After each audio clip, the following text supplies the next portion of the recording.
1.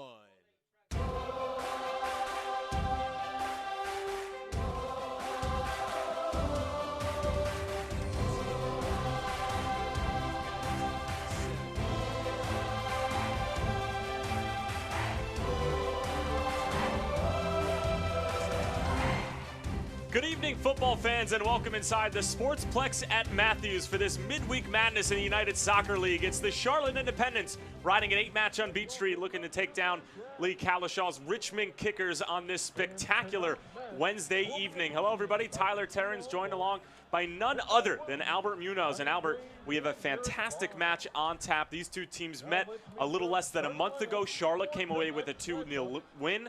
Enzo Martinez with a brace, a penalty, and a spectacular diving header. They're going to be looking to replicate that same performance, but one man they're going to have to keep an eye on if they're going to is the young Brazilian Luis Fernando. I couldn't agree with you more, Tyler. The 19-year-old Brazilian is going to come with a lot of flair, a lot of energy, a lot of confidence from the last game. I'm really excited to see. I've watched him play before. He's going to bring a big presence up top for Richmond.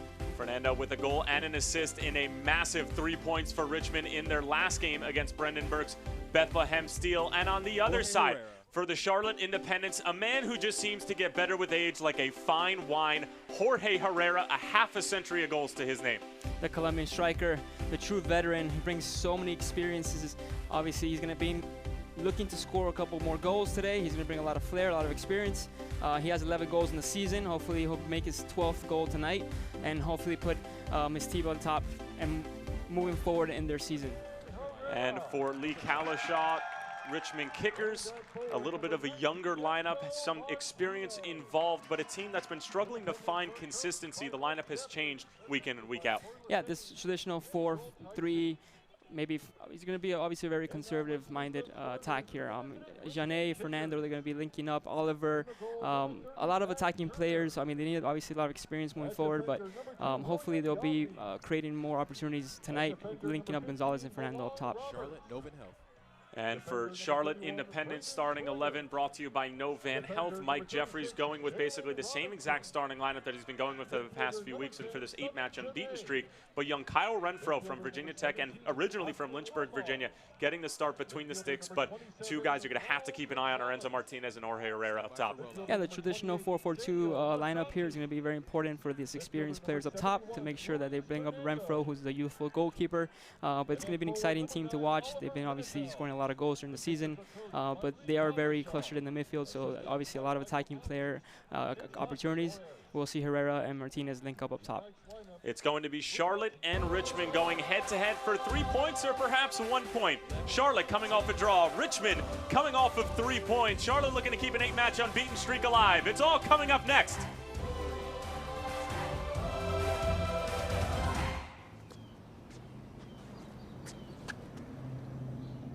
Here is my handle and here is my spout. When I get all steamed up, then I shout. Tip me over and pour me out. Oh.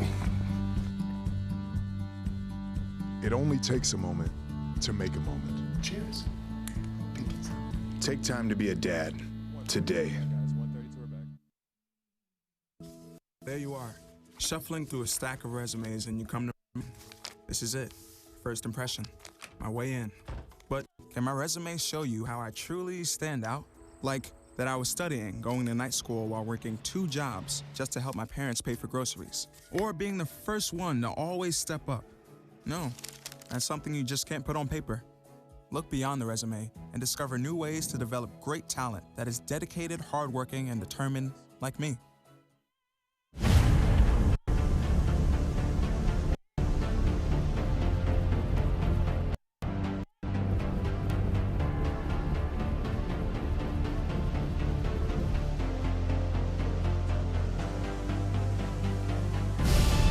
We've raised the stakes. Expectations are high. Our biggest season yet will break records with elite players and future stars. Innovative technology and new homes. We're growing the game in our communities and across the nation. Are you ready?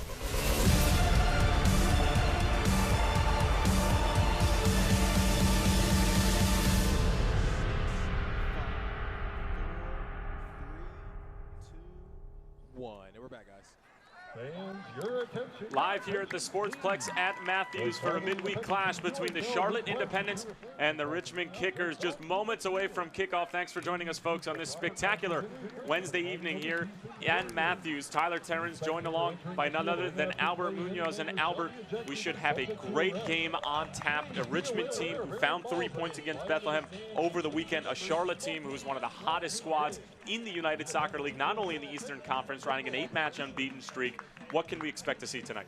Well, from previous experience, former teams that are on a roll, that they're hot, when you're participating in a squad like that, you're going to obviously bring a lot of energy. You're going to be obviously full of confidence. So this is what Charlotte's going to bring to the table today.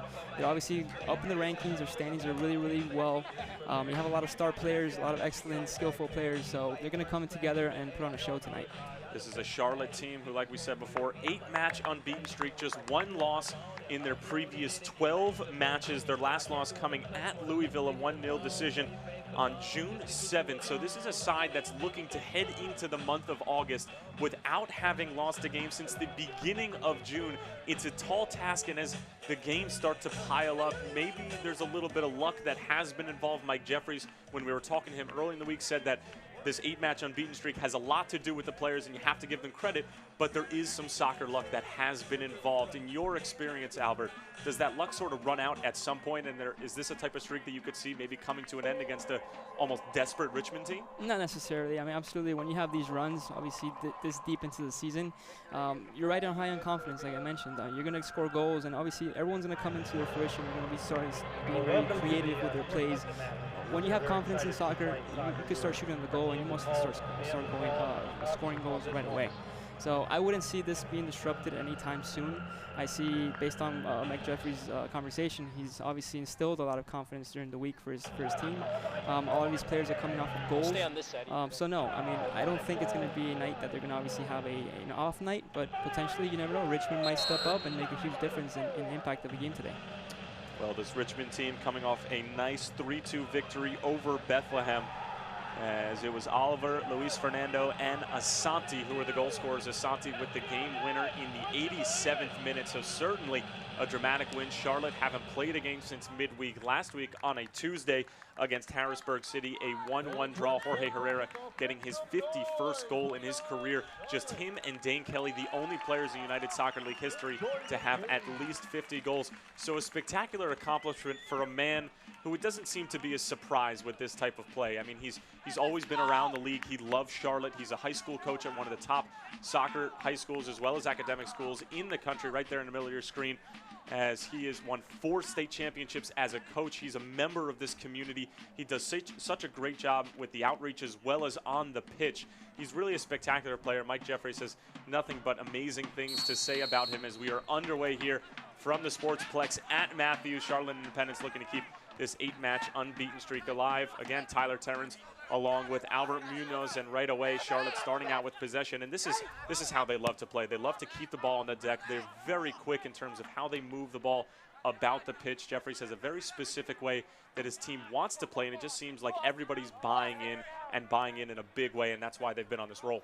Yeah, it just comes to show, and to piggyback off your comments for Herrera, his leadership obviously is influencing the rest of the teammates. So it's very important to see what happens in this first few minutes of this game. Obviously, like Coach Mike Jeffries said, he wants patience in his players. He wants to make sure that the ball gets distributed, everyone gets their touch, they get into the flow of the first half, hopefully getting a couple of goals for that confidence boost. But it's Richmond's open tonight, to make sure that they actually attempt to maybe capitalize on opportunity to come in with a little bit more confidence.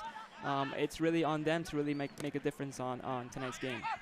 Well, right away, Richmond right there doing a good job of providing some pressure and winning the ball back and getting their first spell of possession. This Richmond Kickers franchise has been one of the staples of the United Soccer League for the past more than a decade, I guess. They've been in the playoffs for the past 13 straight seasons, and Lee Calishaw's side really isn't used to being this far at the bottom of the table at this juncture in the season. We're a little bit past the halfway point as Enzo Martinez takes a tough knock there, and you know, it's just tough to really put a finger on why Calishaw's side is struggling at this point in the season, but we'll get to see a better look at them here at the Sportsplex. They put up a good fight against the Independents a few weeks ago, but it was Charlotte who came away with that 2-0 win. So, you know, it's very tough, I'm sure, in your prior experience, Albert, to beat a team twice in such a short amount of time. Oh yeah, absolutely. It's very difficult, but at the same time, and going back to what you were mentioning about 13 seasons, I mean, I remember going back to my youth, growing up in the USLs and MLS leagues.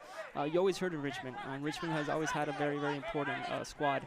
So I'm sure it's a bit frustrating for the entire venue to make sure that they try to capitalize on what's going on. And they need to analyze what's wrong with the team. Why are we not scoring? Why are we not winning games?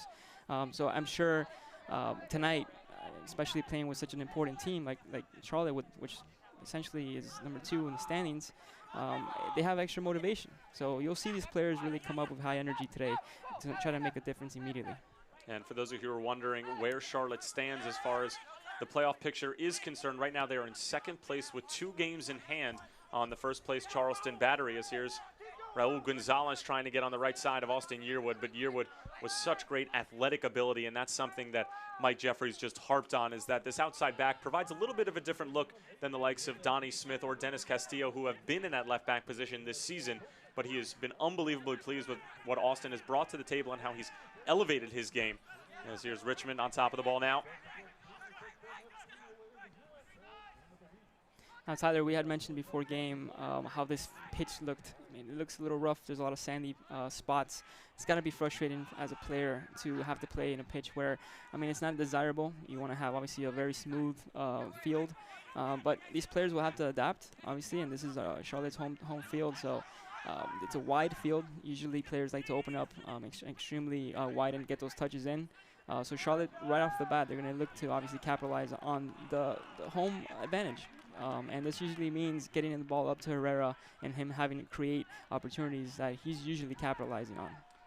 Well, Sportsplex at Matthews has become home for Charlotte in the middle of the season as Kyle Renfro gets his first touch of the evening and his first touch of the 2017 USL campaign, his first start between the sticks for Mike Jeffries. And Sportsplex at Matthews has certainly been kind to the Independents thus far as Callum Ross gets dispossessed in a dangerous area here. Chance for Richmond, but the chance is squandered after a bad decision in the attacking third from Richmond, and now Charlotte will look to come out the other way.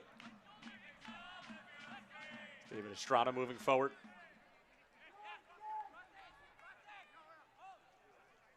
Estrada and Enzo Martinez playing a nice little 1-2, but a solid job from the Richmond back line, and they win the ball back. It definitely seems like that pitch is dragging a bit. I mean, when you have a ball that's laid off to the side and it's dragging, it's slow, it's causing disruption when it comes to wall passes.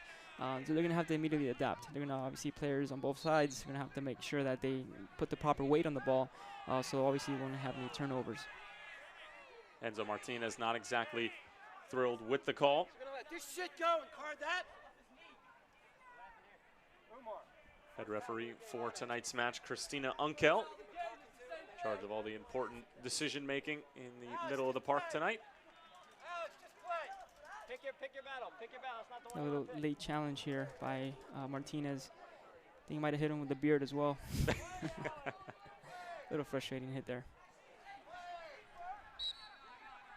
How do you feel about the beard? Well, as you can tell, I like him a lot. Seems like Enzo Martinez has been growing that beard since the beginning of the season, and perhaps he won't shave it until the Independents lose. Still riding that 8-match unbeaten streak. Here's Robinson moving forward. Umar. Now Raul Gonzalez. Intercepted by Callum Ross, the rookie and former Division II national champion out of Wingate University. This is what Charlotte wants to do. They want to hold possession, and immediately they want to get everyone involved. I think at this point everyone has touched the ball on the Charlotte side. They're really well trained when it comes to the 1-2 action. They're getting the ball and they're releasing it quickly.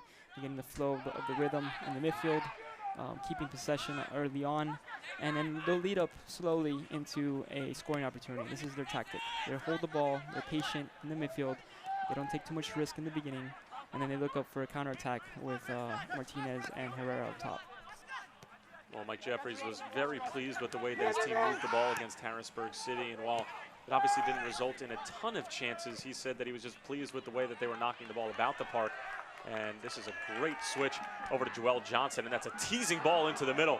but it's cut out by Richmond, and it was nicely done by the Kickers back line as it was a dangerous ball coming in from the Spaniard Joel Johnson.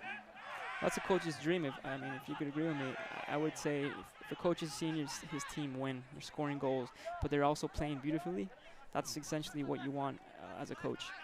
I know everyone's going to be content, everyone's going to be happy, flowing the ball well, everyone's participating, obviously being creative. This is exactly what you want in soccer. You want beautiful play, and you want, obviously, effective play.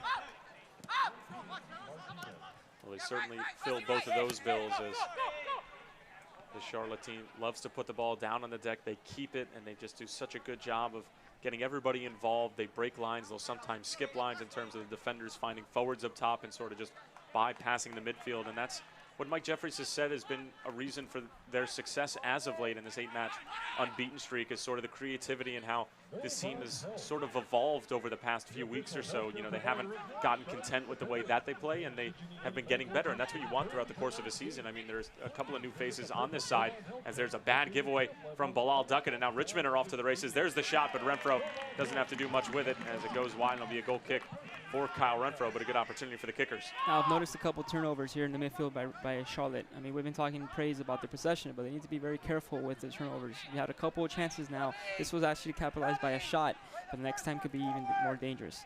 So Charlotte needs to wake up when it comes to their possession in the center of the midfield. They need to be very careful and create any opportunities for Richmond, who are looking to score any goals they can. They need to get confidence back in their game. So that would be very interesting if that happens as well. Well, that's sort of the catch-22 with having a possession-based style club, is that if you're going to keep the ball in your own defensive third and you're going to be patient, you run the risk of turning the ball over in your own defensive third, and that's, you know, a green light for any team that you're playing against to just go right to goal. Absolutely, and that just means that your players have to be that much more sharp.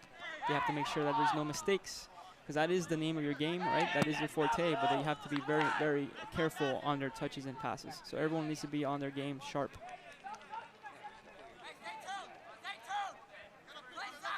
Fans, stay up to date on the latest USL news and information from around the league. Tune into USL Coast to Coast with Mike Watts Mondays at 7 p.m. Eastern Time on SiriusXM FC Channel 85.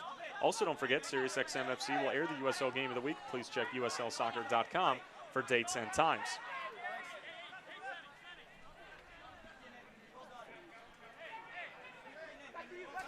Now, Tyler, 10 minutes in, we haven't seen Herrera touch the ball yet. What does this mean? This team is holding the ball well in their back line, giving a couple of dispossession plays, turnovers, but they haven't reached the final third. They haven't really put any pressure on Richmond. They've had a couple of opportunities to reach a corner, maybe a cross, but they haven't really touched the ball to Herrera, who hasn't really shown up to be present.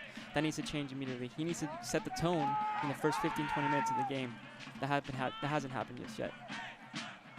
Charlotte slowly but surely inching their way up the field as David Estrada is dispossessed by Luis Fernando, but he calls possession right back up, looking for a foul from Christina Unkel, but will not get one. Callum Ross again. Trying to find Alex Martinez, but cutting that out. It's Malin Roberts. And again, it seems like this Richmond back line is very in tune with what Charlotte is trying to do. There's some forward, whether it's Herrera or Enzo Martinez, checking back to the ball, and Richmond are right there. The center backs are doing a great job of just following the play, anticipating, and making the tackle when necessary. And that could very stall Charlotte's game tonight. I mean, if you can't reach their strikers with proper passes to feet or even into space, then possession obviously becomes no. So hopefully this changes. Hopefully they penetrate the defense and they continue creating some chances.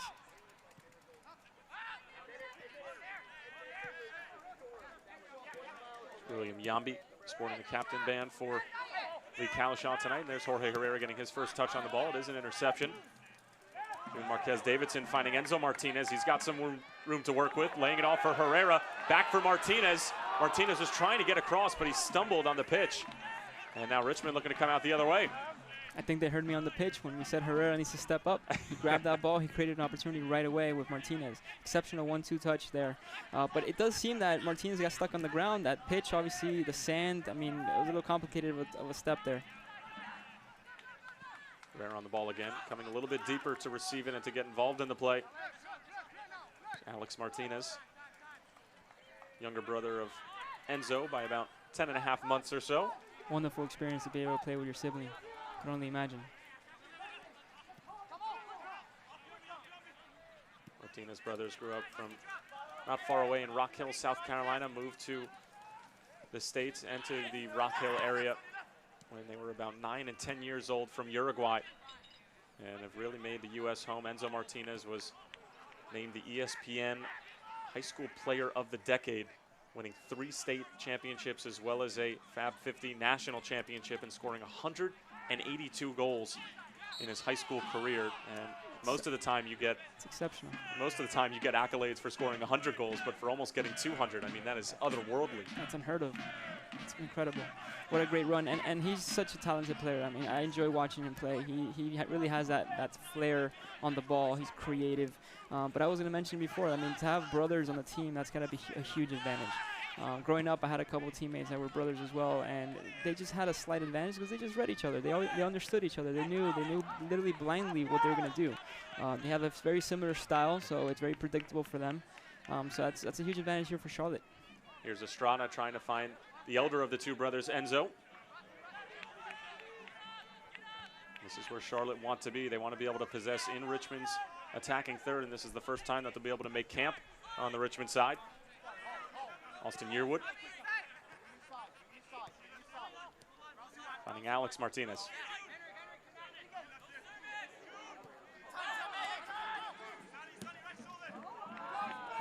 Alex was trying to find Jorge Herrera, but it was cut out by Yambi. Alex trying to track the ball back down, and now here's a lot of room to run for Luis Fernando. Fernando is off to the races. Luis Fernando going for goal, and it's just wide of the near post. Great counterattack from Richmond. It comes to nothing, but it just goes to show how quick they can outlet on the other side. I'm going to applaud that play, absolutely. Great creative transition, great through ball for Fernando, who came on the run. A little uncomfortable on the shot. Obviously, it was a wide attempt. But either way, this brings a lot of confidence for the young player here moving into this 20th minute. That's sort of the danger of this Charlotte team, is when you are in possession that much and when you throw so many numbers forward, you're getting your outside backs involved, it just becomes 2 defenders at the back. It's your center backs and possibly your holding midfielder who is sitting on top of their laps. And with Richmond playing this 4-2-3-1, they have a lot of numbers in the middle of the park, and they're able to outlet extremely quickly. This will be potentially their main way of getting a goal against Charlotte. It's a double-edged sword, like you mentioned. Their possession game obviously creates a lot of risk. They lose the ball, they have a counterattack against them. It definitely hurt them.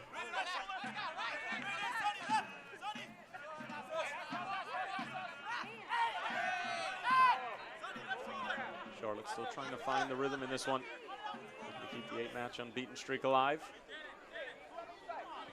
And their last loss coming on June 7th, a 1-0 loss at Louisville, one of the toughest places to play in the Eastern Conference and probably in the United Soccer League, as there's a nice cushion header for Alex Martinez, trying to slip it through for Jorge Herrera. But it's cut out by William Yambi yet again. He's certainly a force in the back for this Kickers team in his 9th season with Richmond. 2009 Defensive Player of the Year when Richmond won the USL Championship, and he was a Defensive Player of the Year finalist from 2010 to 2014. So it just goes to show how much experience Yambi brings to that back line. And even if there are a couple of youngsters like a Braden Troyer or a Malin Roberts, Yambi sort of can hold those youngsters in check. It's definitely showing in the last few minutes. Richmond's definitely stepped up. They actually hold the ball well, and they're actually coming up with a couple of creative opportunities down wing. They're actually crossing the ball well, and they've had a couple of shots. And that was a near opportunity as Richmond were looking to get to the near post, but Kyle Renfro doing a good job of getting his first opportunity to hang on to the ball. Renfro, as we mentioned before, a Virginia native, originally from Lynchburg, attended Virginia Tech from 2010 to 2013. And he is in his 2nd season with Mike Jeffries, just 26 years old. Cody Mizell has gotten every single start this season, but Kyle Renfro getting an opportunity against virtually his hometown team here, and that must be a great experience for Kyle to be able to play against a team that I'm sure he grew up going to games to, and now being able to try to stop them from putting the ball in the back of the net. Great experience. And ultimately, it's going to be very important for Charlotte's back line to step up and really help him, support him, even though he's the one that's supposed to be commanding the back line.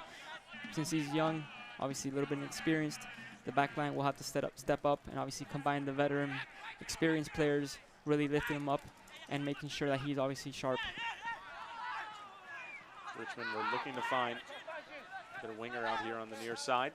But Austin Yearwood doing a good job of tracking back, and Charlotte will maintain possession. Soccer fans, Nike is an official sponsor of the USL. For more information, visit NikeSoccer.com.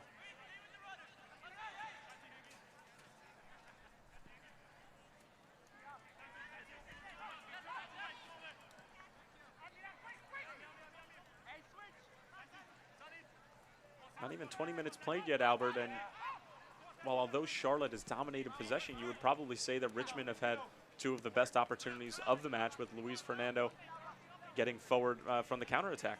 Yeah, and they come off exactly what you just said, counterattacks. And this is going to happen frequently throughout tonight's game if Charlotte keeps overcommitting with their possession. But that's the nature of the game, and that's what Coach Jeffrey wants. He wants to hold the ball. He wants to make sure that you create and capitalize on holding the ball patiently in the midfield, getting everything through Martinez and his brother Martinez up top with Herrera, and hopefully scoring a couple of goals in this first half. But it is going to come with some risk, and it's obviously Renfro's duty to make sure that he steps and doesn't let anything get past his net.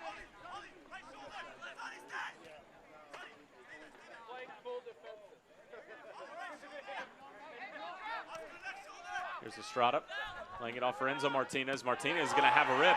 They're asking for a handball, and they're going to get it from Christina Elkert, as it is going to be a dangerous free kick area.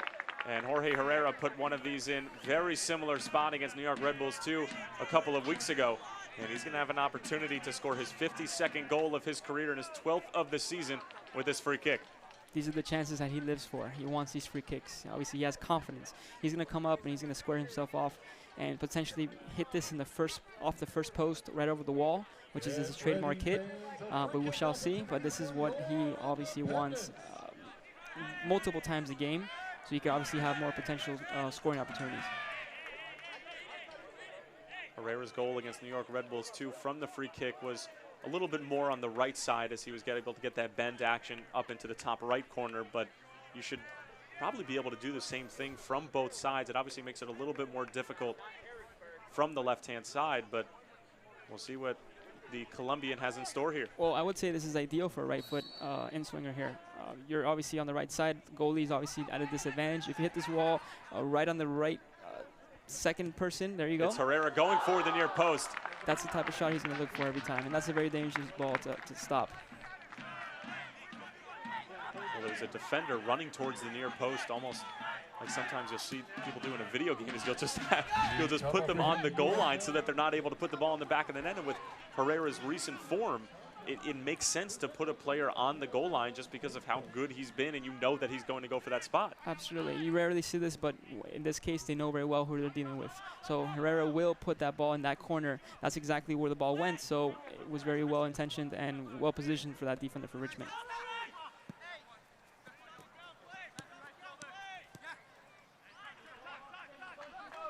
Bilal Duckett. As a striker, I mean, as a former attacking midfielder, I also played striker for a time. I was always the free kick specialist. I was always the one that was looking for the free kick. And those are the times where I'm sure Herrera, all these specialists, they take their time. Obviously, during practice, they repeatedly shoot 1,000 shots a week to make sure that they perfect their trade. And this is how you become, obviously, a free kick specialist. Practice makes perfect at the end of the day. It's all it is. And Herrera is one of those players where I'm sure he puts in the time during the week, and he obviously comes into the game, and he obviously scores goals week after week when it comes to free kicks.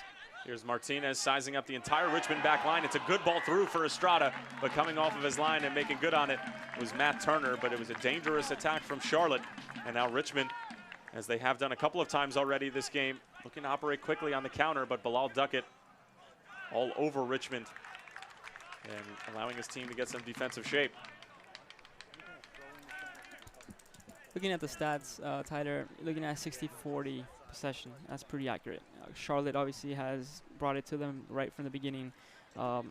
Richmond did step up in the last few minutes when it comes to stepping into the game, getting the ball more, holding, and creating chances. But Charlotte so far has had the advantage, and they're going to continue to create, especially these attacking-minded players. They're very dangerous, and obviously they'll create a chance literally out of nothing. Gonzalez trying to whip it into the box, but Kyle Renfro doing well and now showing off his distribution, finding David Estrada.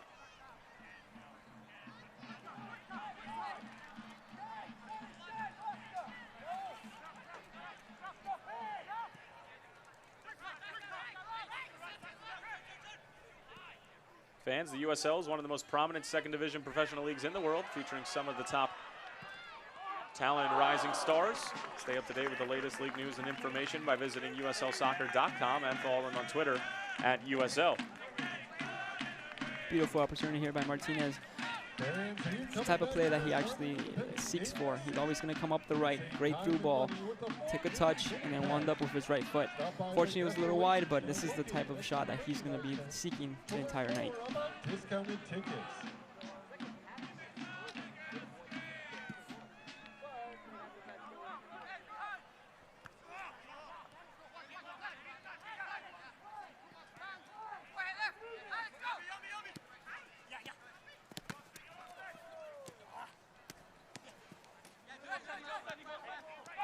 You can tell the Charlotte team doesn't exactly like it when they don't have the ball. They go right after. They try to shepherd you over to the sideline and use it as an extra defender, and they really try to go after you to get the ball back because it doesn't seem like they're that fond of allowing the other team to be able to build up from the back.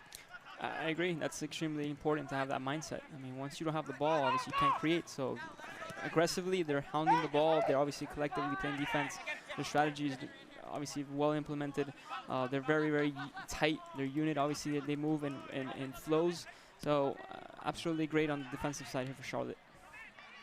And just like that, they get an interception, but David Estrada's pass cut out at the back. However, Enzo Martinez gets it back, and a nice little nutmeg to boot. Martinez tripped up, and Enzo looking for a card to be pulled out, and indeed it will be, as it's going to be Samuel Asante, the hero in their win against Bethlehem over the weekend, being shown the mustard here in the 24th minute. And that's the first player in the book for Richmond. This is the flair that Martinez brings to the table. I mean, a nutmeg, which is obviously great to watch. A very efficient play because obviously he got the ball back. And then he yielded a foul. So, I mean, completed a play, created an opportunity. It's a little bit far for a shot, but I'm sure he'll get a nice chip in here for a potential header on the goal.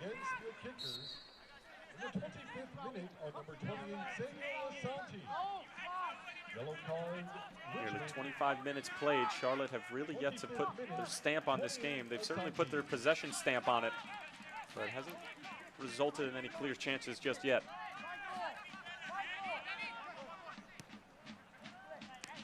Very patient in possession.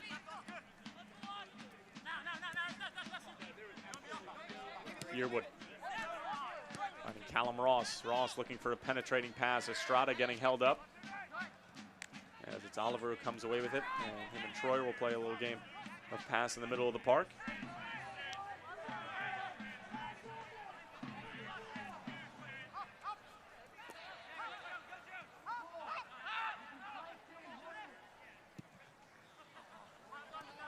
Great switch of play, finding Jalen Robinson over on the near side. Robinson moving into a good position here.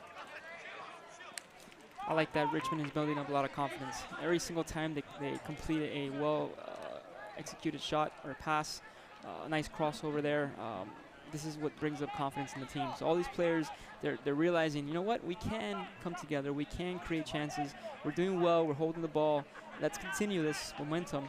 And we're 25th minute into the first half, and we've probably created more chances than Charlotte. So Richmond must have that mindset and be very aggressive. Nice flick on from Yearwood. Great control from Enzo Martinez, taking on the pass from his brother Alex. Now out wide for Herrera.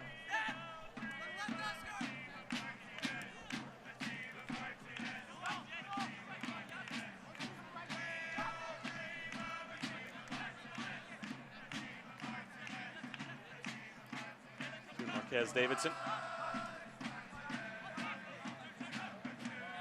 Just out of the reach of Callum Ross.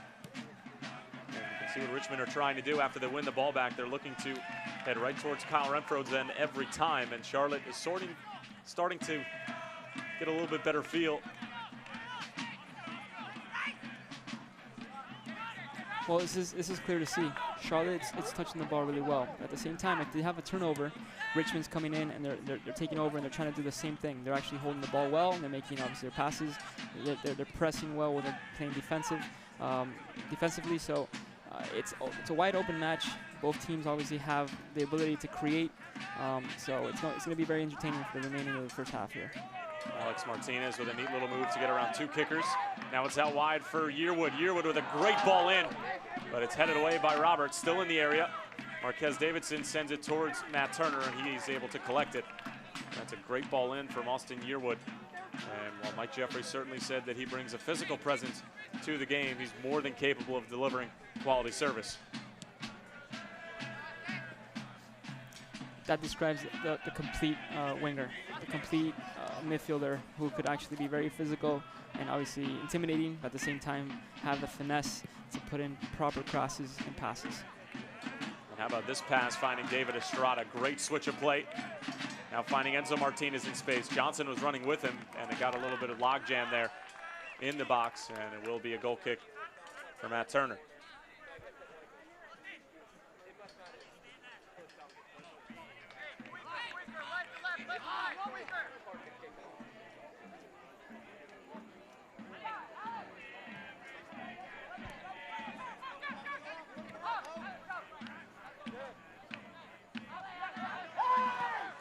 Pressing high here, looking to win the ball back in a dangerous area. Turner's caught up, and he just has to get rid of it. As you mentioned about Charlotte being so aggressive on the defensive side, you had both attackers pressing the box, making it very comfortable for Richmond's goalkeeper. It just comes to show that they want the ball. They want to obviously press, and they're desperate to score a goal immediately. This is what Charlotte's mindset is. They've had enough, obviously 30 minutes into the game. They want to make sure that they capitalize and they make a difference in this first half. Snacks and refreshments. Tonight's vendors include Libretto's Pizza, Ray's Tacos, Bob's Brats, Woman's Cafe, and as always, here's Estrada. Well, Johnson running with him. Johnson into the area. Still Estrada. Estrada trying to win a corner kick. It's cleared out, but only as far as Callum Ross. Enzo Martinez somehow finding his way to the ball. Christine Uncle says no penalty there, and we'll play on. Yeah, that was going to be a very difficult call. I don't think Martinez was going to yield a penalty kick.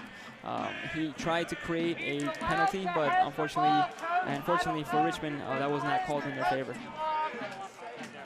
Mike Jeffries looking on in his 3rd season with the Independents, former Mac Herman Trophy winner in 1983 with Duke University. Mac Herman simply the football equivalent of the Heisman Trophy. As here's another dangerous look for Richmond, but Bilal Duque cuts it out and right in time. And now here's a long-range shot put on Kyle Renfro, but that's easy work for the former Hokie.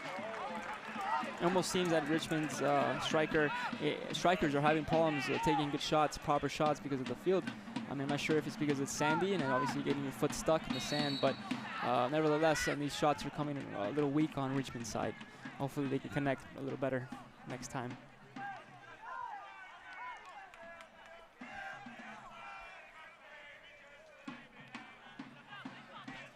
And going back to what you mentioned about Mike Jeffries, I mean, we were mentioning it before game. He has so much experience. He's been in leagues, professional leagues, for so many years, dating back to the MLS. When I was in 2001 to 2003, in that range, he was with Dallas. I always heard great things about him. Raul Gonzalez putting it on net. There's a great opportunity, and Oliver absolutely squandered it. That was a sitter, and a man of his caliber puts that away 9 times out of 10. You just saw the one instance right there. Exceptional attempt here by Richmond, and they're really surprising us because they're obviously creating chances. And Gonzalez, exceptional cross. Unfortunately, just came up short here to make the difference in favor of Richmond. Does Charlotte maybe need to be a little bit more quick when they're attacking? It seems like they're allowing Richmond to get their ideal defensive shape, and then you have to go through all 11, whereas Richmond simply are playing a numbers game where they're waiting for Charlotte to throw numbers forward, and then they're only going at 3, maybe 4 defenders whenever they're looking to counter. That, and I feel that Martinez and Herrera are not linking up well. It seems that Martinez is putting on his own show at the moment, but he's not linking up with the Colombian. They need to link up. They need to touch. They need to obviously do wall passes together and even take shots. I feel that's all they're missing because they're creating chances. They're getting to the end, but the final shot is just not there. This is good movement here from Charlotte. Jorge Herrera going all the way out wide. It's Johnson bringing it down. Enzo Martinez looking to turn. Martinez still with it. Ross switching it for Marques Davidson. Austin Yearwood Yearwood into the area. Is he tripped up? The answer is yes. Christina Uncle blowing her whistle yet again, and is the same exact spot that Herrera had a free kick from about 10-15 minutes ago, and he'll have another opportunity at it, or perhaps one of the Martinez brothers would like a crack at it. You see how they're fighting for that ball, and it seems that they really want those opportunities. Those free kicks obviously are coming to fruition, so you want to take a crack at it. Herrera had his chance, now Martinez wants another one, but it seems that Herrera, who has the experience, who's the leader, will come in and repeat that shot that he had prior in the last few minutes.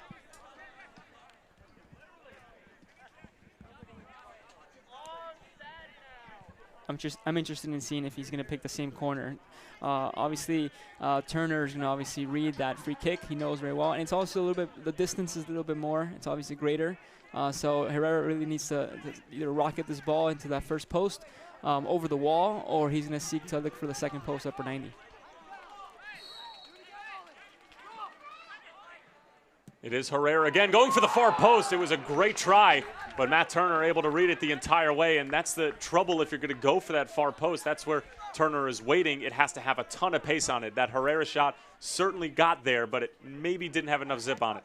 I agree. I'm glad he changed it, though. I mean, he's keeping Turner on his toes. Obviously, he most likely will keep taking free kicks. He has confidence. And once you just, maybe the third shot he takes will be the one that's going to go in. But I'm glad he changed it because it's not predictable, A. And B, obviously, he needed a little bit more power in that far post like you mentioned. But great attempt, though. It was a great shot. It was a solid shot. Charlotte starting to find the rhythm a little bit offensively, starting to break this Richmond team down, who have done a good job of falling into a defensive shell. Now here's Johnson on the run again. Joel Johnson clipping it towards the middle of the box. It's cleared away by Umar. And now here's some neat skill to get away from Callum Ross. Callum Ross still in hot pursuit, and there's a nasty challenge from Bilal Duckett. No call from the referee, and we'll play on. Now I've noticed Charlotte has a couple of chances in the last couple of minutes. They've had opportunities down the wing. They're getting crosses in, but it doesn't seem that they're really strong in the aerial aspect. It doesn't seem like they actually have someone they can actually head the ball in. Enzo Martinez sends it across, and it's cleared out by Yambi. What a great challenge by the 33-year-old 2009 Defensive Player of the Year. Seems to be like the second or third chance that Martinez has in the same corner, same angle, and he's had a couple of good shots on goal. They've been dangerous, but unfortunately they haven't penetrated the goal. Alex Martinez looking to chip it in, and it gets all the way through. Austin Yearwood trying to get on the right side of Raul Gonzalez, and Gonzalez committing the foul, and it'll be another free kick opportunity for Charlotte. Lee Kalishaw can't believe it.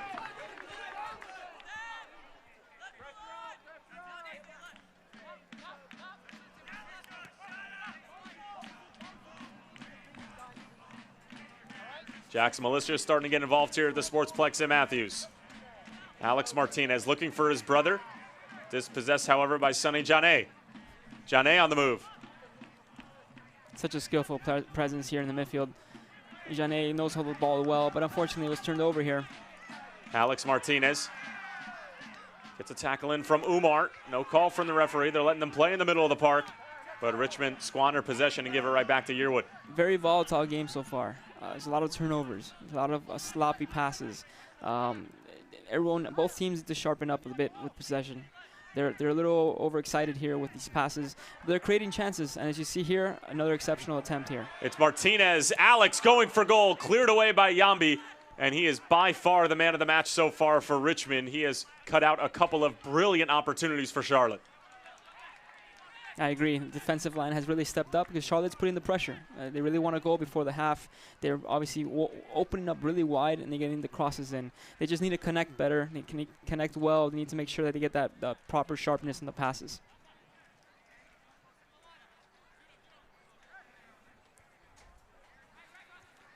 Fans, stay up to date on the latest USL news and information from around the league. Tune into USL Coast to Coast with Mike Watts Mondays at 7 p.m. Eastern Time on SiriusXM FC Channel 85.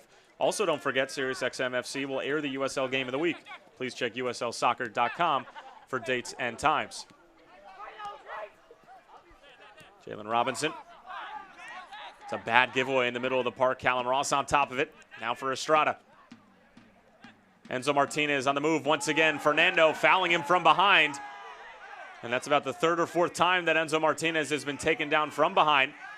Charlotte electing to play quickly. Is that a no call? It seemed like they continued playing. It looked like head referee Christina Uncle had pointed, but maybe Charlotte elected to play quickly and gave the ball away. Here's another turnover. Alex Martinez this time doing the work, trying to go through the legs of Samuel Asante, but can't get it done. Alex Martinez down on the ground and hurt, and Richmond, we're not going to play it out of bounds. They're going to try to go for goal here.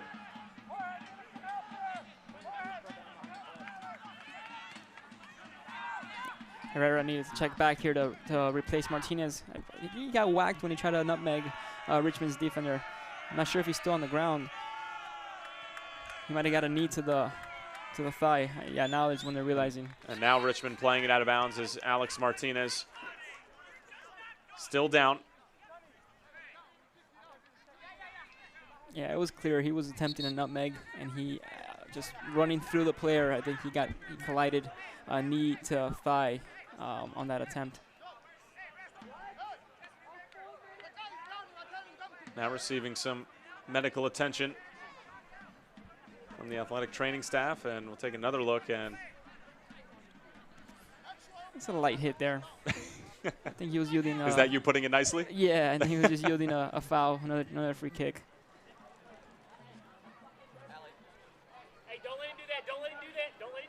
Good look at Jeffries. He has an age. He looks exactly the same. He's so fit. I remember he used to train with the players. He was very fit for a coach. Put your hands down. I didn't put your hands up. Yeah. Be smart. Be fucking smart, huh?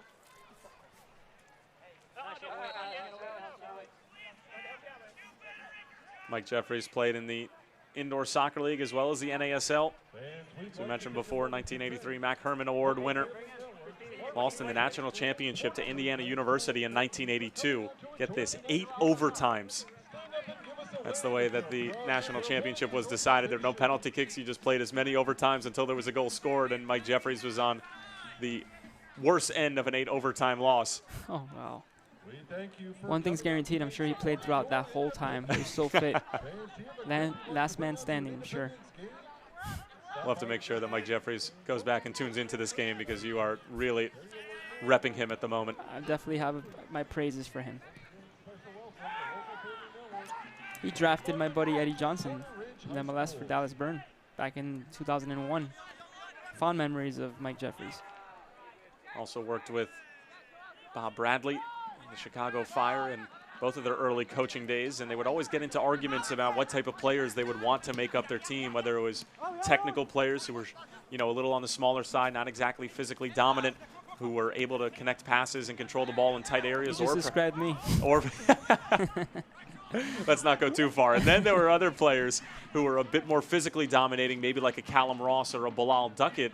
And it was Bradley who was always on the end of technical players, and Jeffries was a little bit more for the athletic players as Joel Johnson clears that away. And when we were having that conversation with him, he started laughing when I asked him, you know, what the sort of makeup of his team was and the way that he likes to build his teams. And he says, well, Bob Bradley would certainly be laughing at me now, because I'm all about having technical players on my team, like the Martinez brothers, like a Jorge Herrera. So it's very interesting to see how the game has maybe changed and how coaches have seen the game change and adapted. Absolutely. Just take, and I hate to use this example, but take European players, South American players, who are sometimes the most talented players in the world. Some of the better players in the history of soccer have been smaller players. So looking at his roster, you have the Martinez brothers, who are that perfect hybrid, I believe. They're very stocky, strong, speedy players, but they're very technically sound. Herrera as well. He's not a very tall player. He's maybe 5'9", 5'10", but also a very speedy, strong, skillful player. So it's that perfect hybrid in soccer player that you seek when you want that perfect team. And essentially that's what it's evolved to when it comes to U.S. soccer. Well, it seems like Mike Jeffries has found a very good combination of athletic players as well as technical, as this team is certainly on a roll. They're looking for a breakthrough against Richmond, as Enzo Martinez was looking for a streaking Jorge Herrera. But it goes all the way back to Matt Turner as we slowly but surely approach halftime here at the Sportsplex at Matthews. These two teams, nothing separating them at the moment. Richmond have probably created the better of chances, as Oliver had a sitter that was missed right along the 6. But other than that, Charlotte have really not conjured up anything too dangerous as of yet, but they've certainly been on the better side of the possession statistic. As there's a bad giveaway from Callum Ross. Luis Fernando on the move. Fernando sliding it through for Jane. Jane going for goal, and there's a save from Renfro. And it certainly was a big one as Janae was in, and Renfro stood tall. A lot of exciting play in the last few minutes of this half here. Both sides, it's a both-sided game. Both teams are desperate for a goal. They want to go into this half knowing that they're up 1-0. But definitely you have a lot of possession on Charlotte, which usually correlates to scoring opportunities. What I'd like to see, and I'm sure you could agree, you want Herrera posting up more, obviously as a target man, and you want Martinez, Enzo, you want him to come up and be the attacking midfielder and create. You want postman, you want the attacking midfielder to lay off for him. That combination is usually very dangerous. You usually create more on a one-wall pass maybe, or a chip pass, or some kind of penetrating through ball, but we haven't seen that yet for Charlotte. So maybe that's something that Coach Jeffries is going to maybe analyze in the half and maybe implement in the second half. Well, is it they haven't been looking for it, or perhaps maybe Richmond has done a good job of cutting it out? Absolutely. I mean, it could be seen both ways. I mean, it's a matter of creating the opportunity, but at the same time, Richmond has done really well on the back end. They've been very aggressive defensively today. Good point.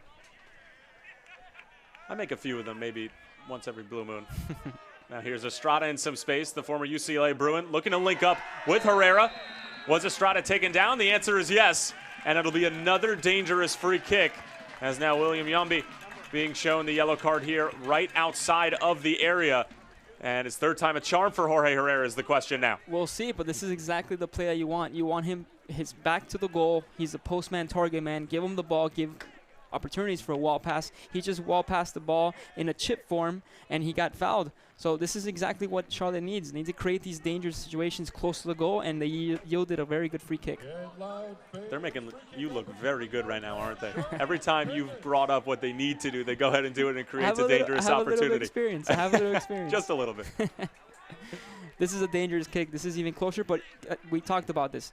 Opposite side for Herrera. He's more prone for an easier shot as a right footer on the left side of the goal. This is the right side. He needs to either hit it far post. Obviously, it's going to be a very difficult crossover shot, or right over the wall and look for that first post. I'm going to go with the first post shot here. It's another 5 or 6 man wall for Richmond, as Matt Turner certainly has his hands full at the moment, as Oliver goes down claiming that one of the Charlotte players amidst the Richmond wall might have stepped on him. Bilal Duckett claiming innocence. Yellow card against the Kickers, 44th minute, number 2, Yambi. Jorge Herrera one more time. It's going to be Enzo Martinez instead as he goes for power. It hits the wall. Johnson trying to get a piece of it, but that shot is blocked as well. And a good job from Renfro playing the sweeper keeper. And Enzo Martinez keeps it in play for Charlotte. I had a feeling when Martinez was laying down, it looked like he was propelling himself for a shot. I didn't think he was going to go through it. I think they were going to let Herrera keep taking his shots because he has a lot of confidence. But good attempt, good surprise. Obviously, they're trying to be unpredictable with these shots. So good attempt here by Martinez. It just didn't penetrate the wall. So we'll have 2 minutes of stoppage time added on to the first 45 minutes here at the Sportsplex at Matthews. Still looking for a breakthrough between these two teams who met on June the 24th. Enzo Martinez scoring both of those goals, a penalty kick as well as a spectacular diving header that was the result of a brilliant build-up play from Mike Jeffrey's side.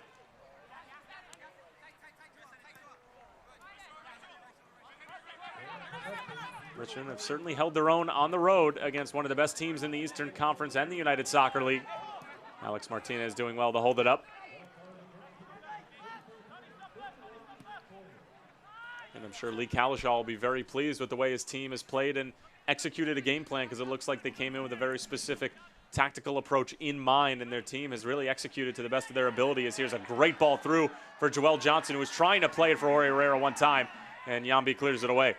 Well, they might have come in a very defensive-minded mentality to maybe not get scored on, to keep possession. But they're contenders to score several goals tonight. I mean, they're on par to be very dangerous. So second half, even more aggressive. They have to come out. Obviously, both teams, they're going to come out aggressively. But Richmond, in this case, they have some momentum in the last few minutes. Charlotte needs to obviously continue that in the second half. So I think overall it's pretty even. It's an open game going into the second half. Charlotte still with maybe one more opportunity left up their sleeve for the first half. Austin Yearwood looking to find Herrera, but he's disrupted by Yambi, who's done a great job, but Yambi gives it right back to Alex Martinez. Just a few moments left before halftime, and Alex Martinez coughs possession back up, and now Richmond maybe looking for one more last gasp as Oliver is taken down.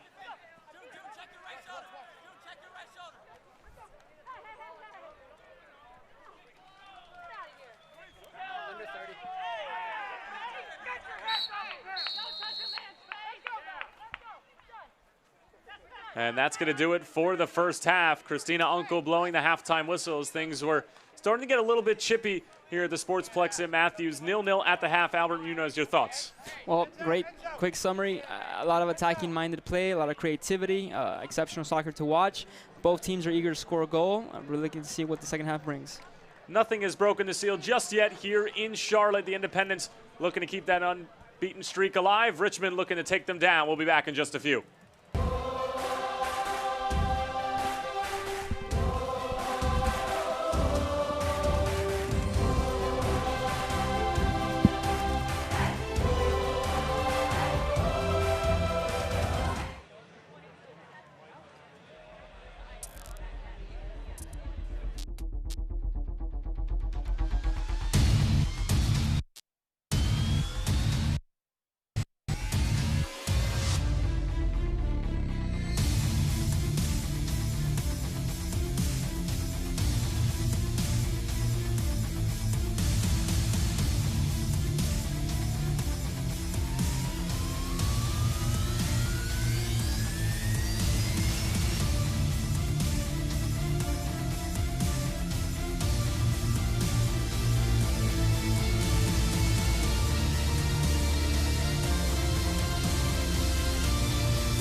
USL into the largest Division II professional soccer league in the world.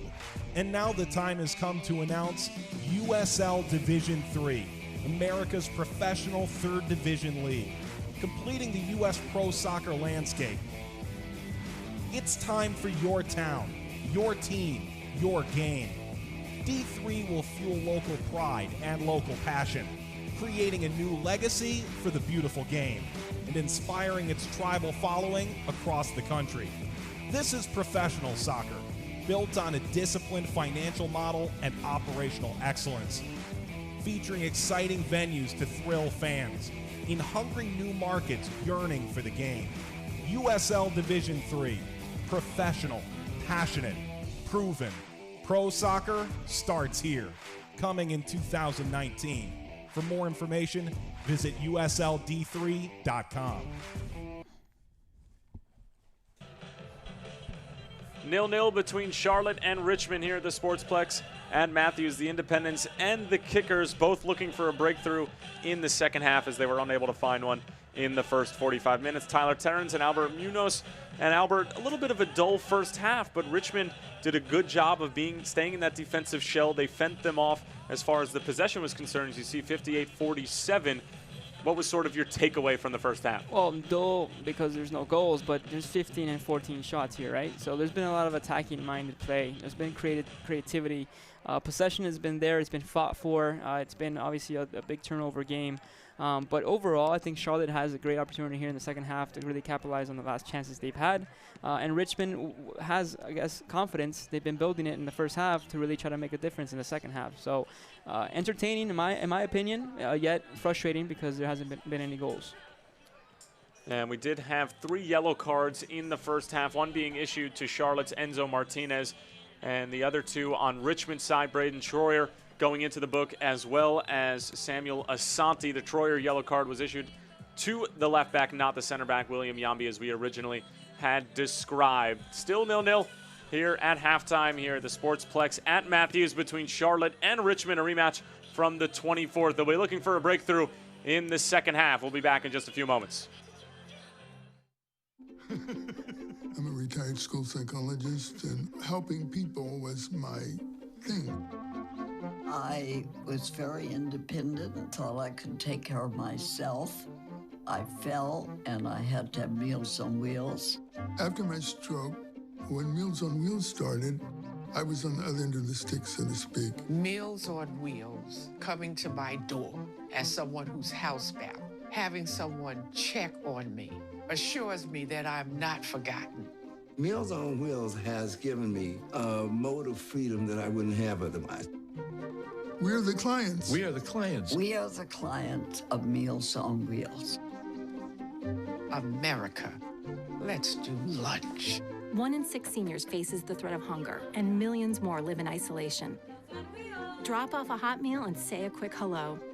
Volunteer by donating your lunch break at americaletsdolunch.org. They said I have troll teeth. That my voice sounded like a possessed baby doll. That no one would ever love someone as stupid as me. That I was fat, ugly. Disgusting. The effect of bullying is potent. We will no longer be the silent majority. Now, when you see online bullying, there's something you can do about it. We're gonna take action with the I. I am a witness. I am a witness. I am a witness. I am a witness. I am a witness, and so are you.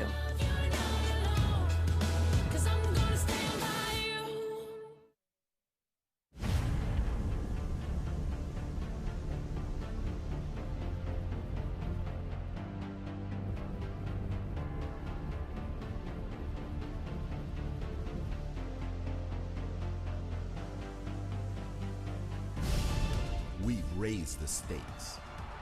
Expectations are high. Our biggest season yet will break records with elite players and future stars. Innovative technology and new homes. We're growing the game in our communities and across the nation. Are you ready?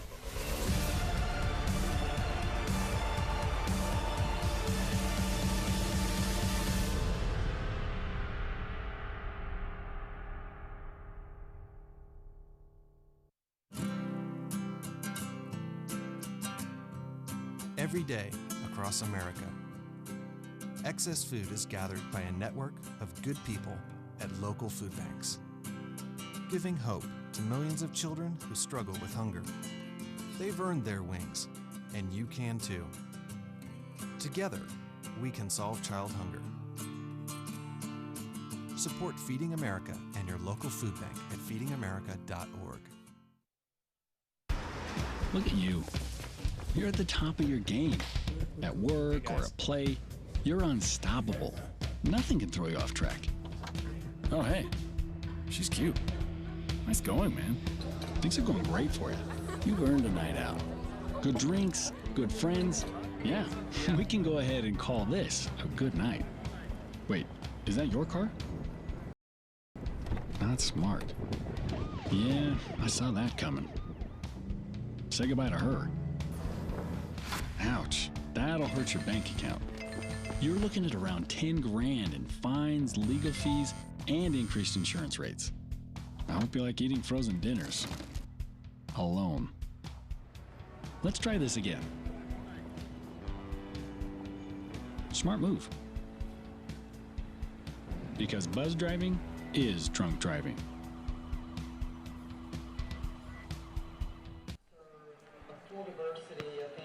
0-0 here at the half at the Sportsplex at Matthews between the Charlotte Independents and the Richmond Kickers. We'll step away for another brief moment to take a look at what's been going on around the United Soccer League.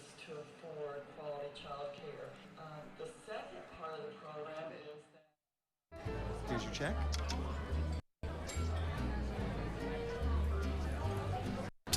Oh, you got it. You know, since I got rid of my car, I really enjoy walking. Okay. God, no.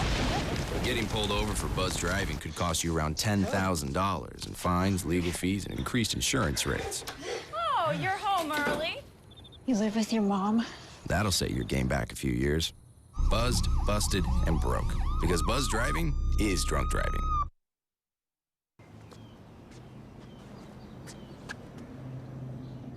Here is my handle and here is my spout.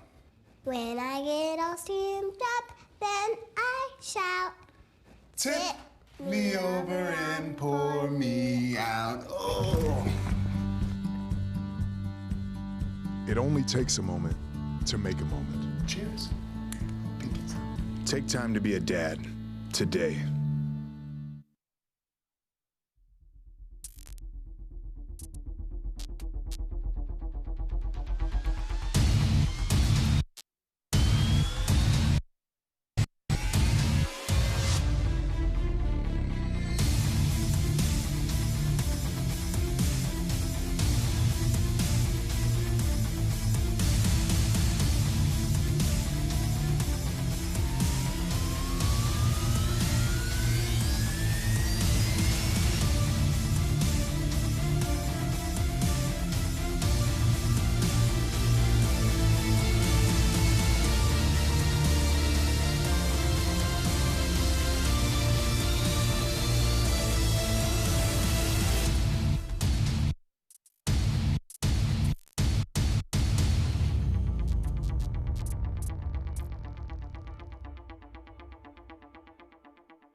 Nil-nil at the big intermission here at the Sportsplex at Matthews between the Charlotte Independents and the Richmond Kickers. Tyler Terrans along with Albert Munoz as we are moving right through the halftime show. Second half kickoff is just moments away as we'll take a look at some of the best moments from the first half between these two teams of the Eastern Conference. Charlotte looking to keep that 8-match unbeaten streak alive, and early in the first half there were a couple of bad giveaways in their own defensive third.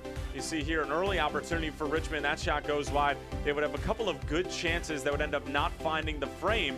And the majority of these highlights at the beginning of the first half were Richmond. Another good ball in from Jalen Robinson. Kyle Renfro getting his feet wet here. The youngster originally from Lynchburg, Virginia, and a former Virginia Tech Hokie, getting the start for Mike Jeffries as he was very sound in the first half, keeping the clean sheet. But Charlotte would certainly start to find their feet a little bit in the second half of the first half as Enzo Martinez and Joel Johnson would be linking up. Enzo Martinez finding Estrada. Matt Turner coming off his line. He really wouldn't have much trouble in the first half as Charlotte would fail to really test him. And then Raul Gonzalez sending it across. Easy work for Kyle Renfro as well, as the Independents would continue to knock on the door, but not quite busted through, as Estrada and Enzo Martinez linking up one more time. And that shot going wide from Enzo Martinez as well, as there were certainly a number of chances for Richmond on the counterattack, as that seemed to be their really only source of offense throughout the first half, Albert. This was an exceptional chance here by Gonzalez, who penetrated the flank. Very close chances, probably the better chance of the actual half for Richmond. And overall, for Charlotte, who struggled to actually make an impact on their shots. And then Charlotte would come down the other way. This would be one of their better opportunities, and it really wouldn't even come to that much, as it would be a foul drawn by Austin Yearwood. Christina Uncle on the scene there, and this was the second of two free kicks that Herrera would be able to have going for the far post this time. He's so dangerous on these free kick attempts. He will continue to actually have these chances throughout the season, so hopefully he capitalizes on them. And for Richmond, while they're obviously trying to find 3 points on the road here, the next 4 out of 5 games are at home at City Stadium and against some of teams, with the exception of Charleston, who are towards the bottom of the table, so a great opportunity to pick up 3 points here and there for this Richmond team who desperately needs it. That's exactly what it is. It's an opportunity to capitalize at home. When you play at home, you have that support. Obviously, you have the momentum, you have the energy, you're motivated. So hopefully they capitalize on these chances and they get some points. Yeah, and for the Independents, looking to keep that 8-match unbeaten streak alive. They're at Bethlehem, which should be a superb match. Bethlehem inside of the playoff pick as well. And with the exception of Toronto and Ottawa, their next 3 out of 5 games are against teams who are in the playoff scene. So it certainly doesn't get any easier for Charlotte, and they're going to have to take advantage of the opportunities they have at home, because the next 3 out of 5 are on the road as well. Oh, they'll definitely strive to capitalize on these chances. And we'll take a look at the Eastern Conference standings, and as you see, Charlotte Independents just 3 points behind Charleston with 2 games in hand. You really couldn't ask for much more from a team who was at the bottom of the table due to the amount of games that they had played, but they have done a great job, like you said, Albert, of capitalizing and making the most of the opportunities with the games in hand and turning those games in hand into points, which is something that obviously isn't a foregone conclusion. And then the Western Conference standings, it really has become a race of 3 teams between San Antonio Swope and Real Monarchs, as those 3 are really in the thick of things, and then at, from 4 down to 10, there's only 6 points separating those teams, so lots of opportunity in the Western Conference to try to make good on a playoff appearance, the likes of Orange County and OKC trying to get into the mix. And the USL Power Rankings, you see there's no reason why Charlotte shouldn't be inside the top 3. They've been playing some of the best football this season. Well, it's very well deserved. I mean, they're number 3 here in the power rankings, which is obviously great to see that this is obviously put together by points and performance, and obviously it's well deserved. It's great to see your name up there. It's very motivational. So going into the end of the season, they're going to obviously continue to try to rise even higher. The Western Conference certainly dominating the top half of this list, but the Eastern Conference gets their names in with the like of Charlotte, Louisville, as well as Charleston, FC Cincinnati alike, as we are almost ready for second half kickoff. Albert, we talked about it a lot during the first half, but what does Charlotte need to do to be able to get back, to be able to find the breakthrough? Well, it's a lot with has to do with their patience. I mean, they're going to continue to play their game. They're very known to actually be patient with their touches and their possession, but they have 2 lethal strikers up top who have been on fire. All they need to do is continue doing what they're doing. I wouldn't change a thing. I would just try to sharpen up on the actual opportunities that they have to make sure your strikers obviously are on point. But other than that, tactically speaking, they're holding the ball well. They're really patient, and I wouldn't change much. And on the other side for Richmond? Richmond obviously needs to step up. They've had their bouts throughout the first half. In the second half, they have the opportunity. They have 45 minutes to potentially get a goal. They've gotten to the end. They've created their chances, getting shots. Fernando has had a couple. Gonzalez is very dangerous. I mean, so to change anything and just be persistent. Well, we are almost ready for second half action here from the Sportsplex at Matthews. As it stands, Charlotte would extend their unbeaten streak to 9, but I'm sure they would love to do it in the fashion of 3 points. And on the other side, Richmond looking to build off that 3-2 win against Bethlehem from this past weekend as we are underway in the second half, as we will just flip-flop sides, but everything else will stay the same. And right off the bat, Charlotte starting off a little bit of possession, but it's coughed up, and then William Yambi sending it the other way, as this Richmond team not exactly fond of possessing the ball in their own defensive third. It's obviously tough against the Charlotte team who prides themselves of possession on the road, but as we mentioned earlier, Richmond have come in here with a game plan. They've executed. They've done a good job. And it's just up to Charlotte to be able to ask questions of this back line, to mix things up, like you said, maybe to find Jorge Herrera with his back to goal. Well, yeah, I mean, to piggyback on that comment, both teams obviously they'll make a difference in the first few minutes. So Richmond, not a possession game. That's not their forte. Their forte is counterattacks. They want to make sure that they capitalize on those chances because they're so speedy and dangerous. And on the flip side, you want Charlotte to be sharp. You don't want them to lose the ball. They don't want to obviously have any errors in the back because all their efforts to hold the ball will be lost if they get a goal just because of a turnover. So both teams need to continue to be sharp in these first few minutes of the second half. This is one of the rare occasions that we'll see Richmond on top of the ball for an extended period of time when they're not going right at goal. And here they go on this specific occasion as Austin Yearwood clears that away. And an early opportunity here in the second half for Richmond to try to get on the board. That win against Bethlehem was the first win in over a month and a half for a team that has really, really been struggling. We mentioned it before, 13 years in a row in the USL playoffs, and if they aren't able to turn it around in the next 3, 4, 5 weeks or so, they could very well be in danger of snapping that streak. As here's an early shot, and it's over the head of Renfro as well as the crossbar. And rightfully so, as it certainly had a lot of sting to it. I can guarantee you that last week, Richmond was on fire. Richmond obviously will catapult themselves with momentum. They'll have energy in the locker room. Every practice will be positive coming off that win. That's very important for a team who hasn't had the chances and haven't had the opportunities to keep winning. So hopefully they carry on with that momentum. Hopefully they draw, they score, they win today. They have positive results. And then carrying on, obviously, in the future, like you mentioned, the next three or four games, it'll go in their favor. And you never know. It could change the direction of their path in the standings, and it's all momentum and confidence. So in soccer, the beauty of it is that you never know. You never know what's going to be the final outcome. Well, we've seen it on both sides. We saw an Oklahoma City team last year who was on the outside looking in that ended up getting into the Western Conference playoffs and getting to the quarterfinals. And then on the other side, we saw a Bethlehem team who really only needed probably 6 points in their last 11 matches last season when they were certainly destined for the playoffs, and they end up collapsing and only getting 3 points and not making the playoffs. So like you said, Albert, it's a fickle game, this sport of football, and it is certainly not for the faint of heart. And this Richmond team really just needs to keep their head down and keep on grinding. And as for Charlotte, when we asked Mike Jeffries if there was, anything that this team could be doing better, to be able to ensure that they're going to be hosting a playoff game come postseason, and he said, well, obviously there are things where we can do better, and most coaches will say that there are things you can improve on a little bit more than halfway through the season. But the biggest thing he said, and what we've seen here, is sharpness in the attacking third. As here's Richmond going into Charlotte's defensive third, but a good tackle from Henry Kalungi to stop that attack. Surprisingly, because they are a deep attacking a team. They're players on that team who, for example, Herrera has 11 goals this season. So obviously he's a prominent goal scorer. So it's interesting to see that their team needs to improve on the final third, which is, in my opinion, one of their fortes. So it just means that the standard has been set. Obviously, the benchmark is really high.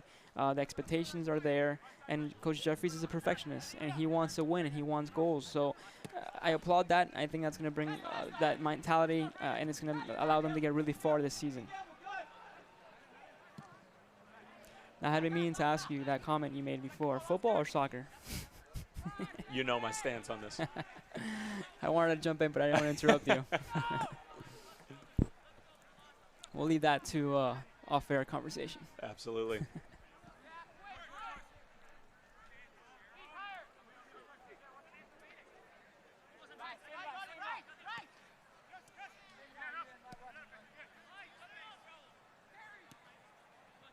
Patience. This is what they're doing. Patience, patience. They're touching the ball well, opening up the field.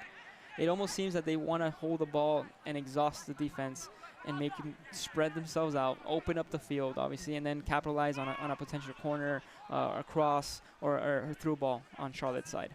Well, something that Mike Jeffries noted that worked against Richmond on June 24th was their ability to get the ball out wide and isolate wingers 1v1 out on the wing, as Luis Fernando is going to be called offside here. And that was something that he harped on, and it's no secret. It's obviously one of the staples of any good football team is simply being able to isolate your wingers, some of your more technical and savvy, creative players, to be able to break down a defender 1v1 and deliver service. Yeah, because it provides some space, right? If you have space as an attacking creative player, I mean, you're going to be the most dangerous person on the field. Nice little 1-2 between Martinez and Yearwood. Yearwood is away. Yearwood sending it across, but nobody home in the middle of the area for Charlotte.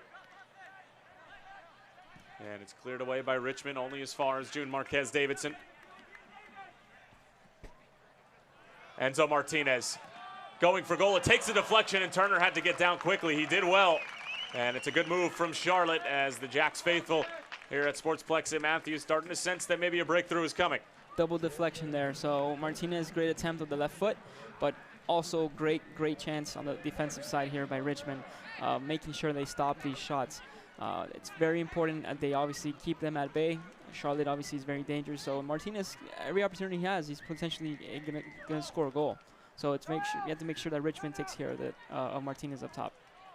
Charlotte loading the goal line area, just trying to make life difficult for Matt Turner. Jorge Herrera on top of the corner. It's a short ball. Ross trying to flick it on, but it's cleared away by Umar.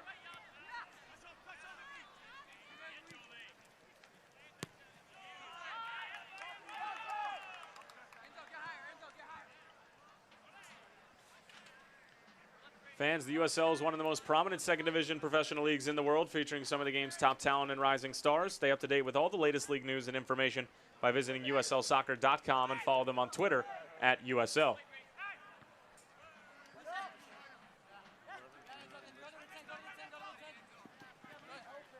Luis Fernando showed a little bit too much to Joel Johnson. Callum Ross was trying to put in the tackle as it falls to Richmond. These are the clear moments in the game where you have the field really open up. Players get loose, obviously open up well, and so players have more time.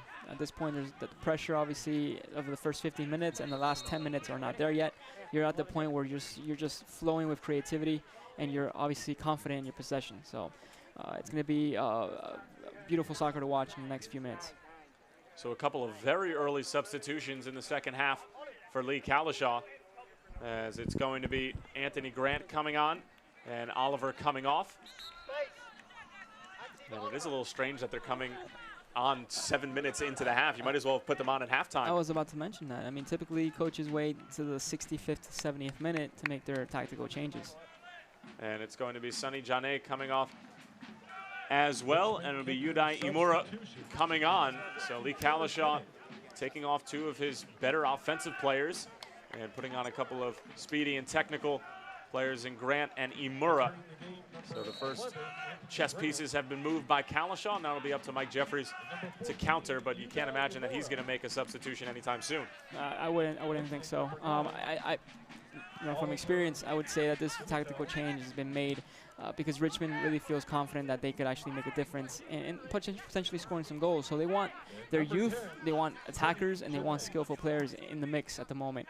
And 53rd minute, I mean, why not? You're going to give them a better chance. You're going to have more time to get that rhythm into the second half. Here's Imura. Linking up with Grant, the 2 substitutes, making an immediate impact, but they give the ball away. And it's Enzo Martinez trying to find Jorge Herrera, cut out by the Richmond back line, and now it looks like it's Charlotte who's chasing the game.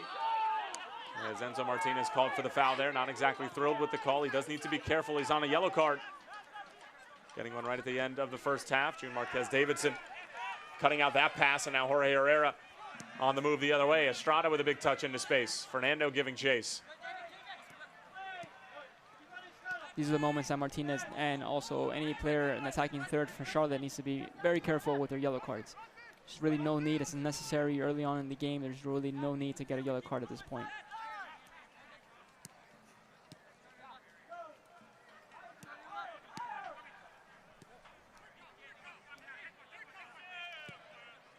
Kalungi. The big switch over to Yearwood. Outside back getting forward, laying it off for Alex Martinez. The former NC State Wolfpack man driving forward, but that pass is cut out.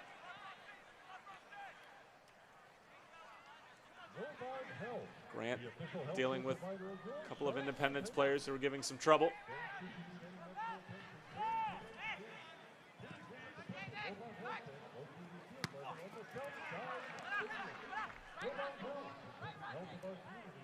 Charlotte continuing to hunt down the ball, not allowing Richmond to possess in their own end. Marques Davidson with a good interception. Estrada leaving it for Alex Martinez, linked up with Jorge Herrera. Richmond were looking for the offside call, but there was a defender holding Herrera on. Still in Richmond territory.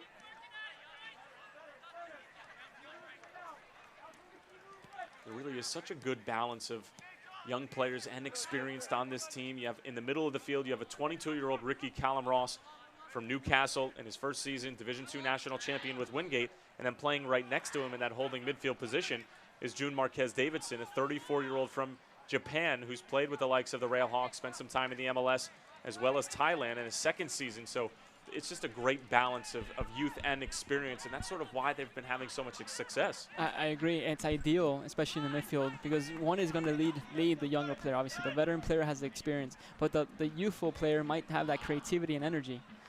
You combine that with Estrada, who's on fire, who's also very, very speedy, and then you partner up with Herrera up top. I mean, it is the perfect combination between youth and veteran. Charlotte looking a bit more comfortable now here in the second half.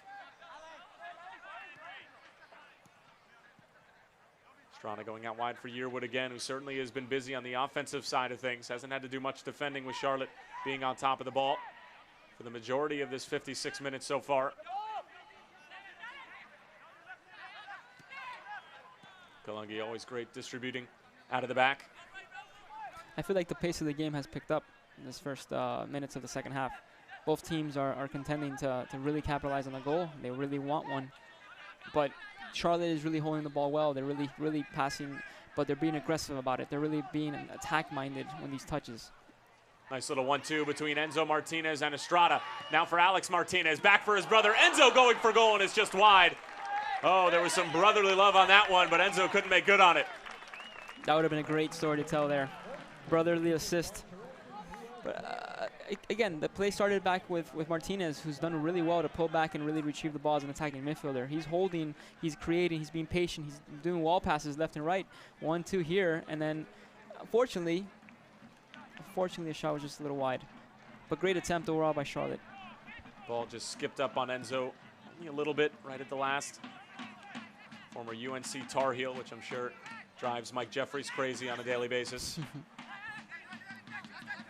Former generation Adidas player, as we mentioned before, a superb high school player, 182 goals in his high school career, 3 state championships.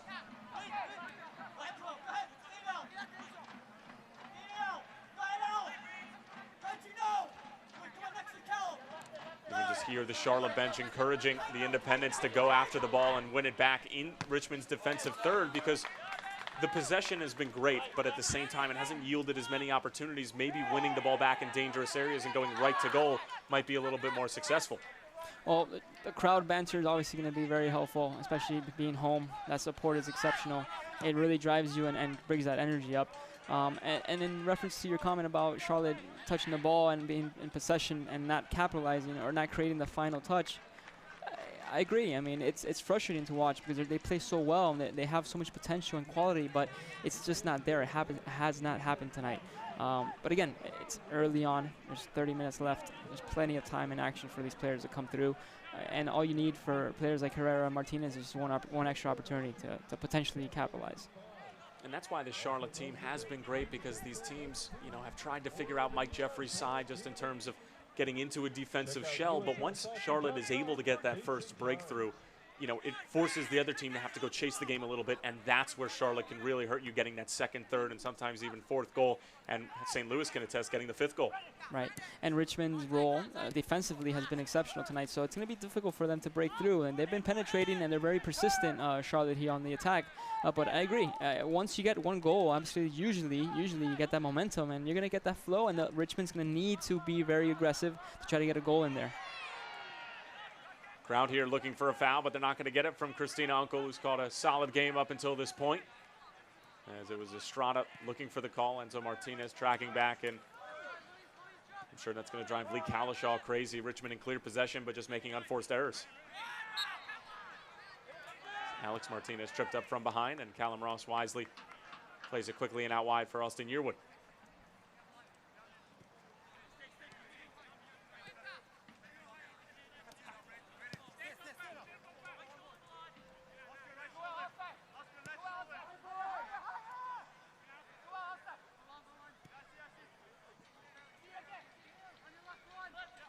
Kalungi, the center back, moving forward.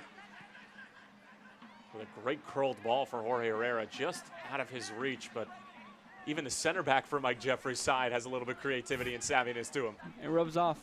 And that type of pass to that type of situation where Herrera is a target man, that we need more of that, because that brings depth. Obviously, that obviously opens up the field, that stretches the defense out. That's what Herrera needs, and that's his forte. He holds the ball really well with his back to the goal. He could turn on a dime and take a shot, or he could literally lay it off and then get a wall pass action started. So they know that. His defenders know that. Everyone wants to connect with him up top. So if they continue doing that, they create chances for Charlotte. It's Umar. Good step from Callum Ross. Jorge Herrera giving chase, but it's Yamba who gets there first. Over an hour played here at the Sportsplex at Matthews. No score between these two Eastern Conference squads. Richmond desperately needing to pick up as many points as possible in the upcoming weeks, so their 13-year playoff run is most likely going to come to an end. Charlotte, on the other hand, looking to keep pace with Charleston at the top of the table and continue this spectacular 8-match unbeaten streak, just 1 loss in their last 12. And that 1 loss coming to one of the best teams in the Eastern Conference, Louisville City, who they jumped a couple weeks ago.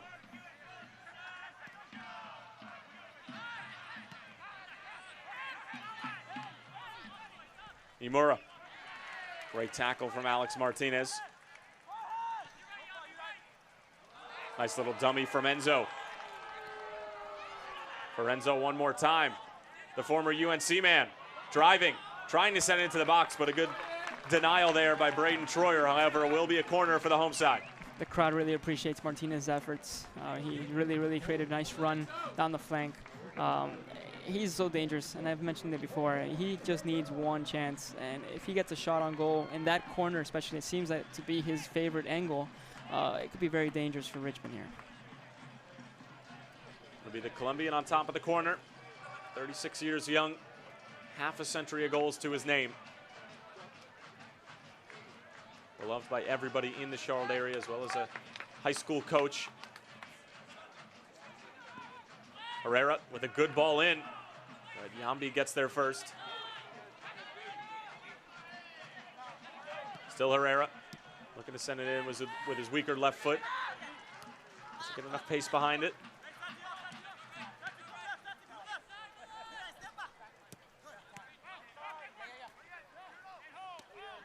You see Martinez leading. It's great to see when players, and I remember correlating to my days where I tried to be a leader on the field, right? So it's very important to have someone that you can support. And when you get the ball and you know you could direct on the field like Martinez does, he's pointing where the ball should go. That's typically, it's a reflection of confidence.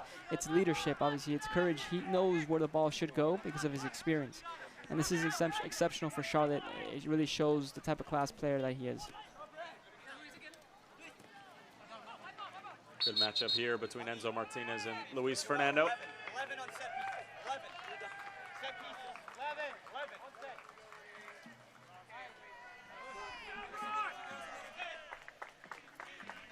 And it looks like Lewis Hilton will be coming on and replacing Callum Ross. So a much needed offensive move for Mike Jeffries as the 22-year-old from Newcastle sees his night come to an end in the 65th minute, and now Lewis Hilton with a great opportunity to make his impact. It's about that time, 64th minute. That's usually when coaches make their changes. Fresh legs obviously never hurt anyone, and obviously if it's tactical, then maybe one more offense. They want more attack, more presence in the midfield. So I'd say it was a suitable and prudent change here at this point from Jeffries. Renfro with a bad giveaway, setting up a shot for Imora, but it takes a very fortunate Charlotte bounce. And Renfro will settle things down, making his first start and appearance of the 2017 campaign. And as we mentioned before, originally from Lynchburg, Virginia, getting the start against his hometown club. And right now, keeping the clean sheet. Hopefully I don't jinx him. I was just going to say, he's done a pretty great job tonight.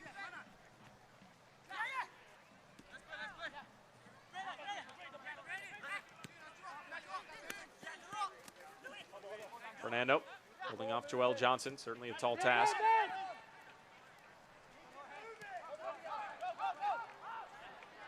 This is where Charlotte love to press when the opposition goes negative. Matt Turner caught a little bit.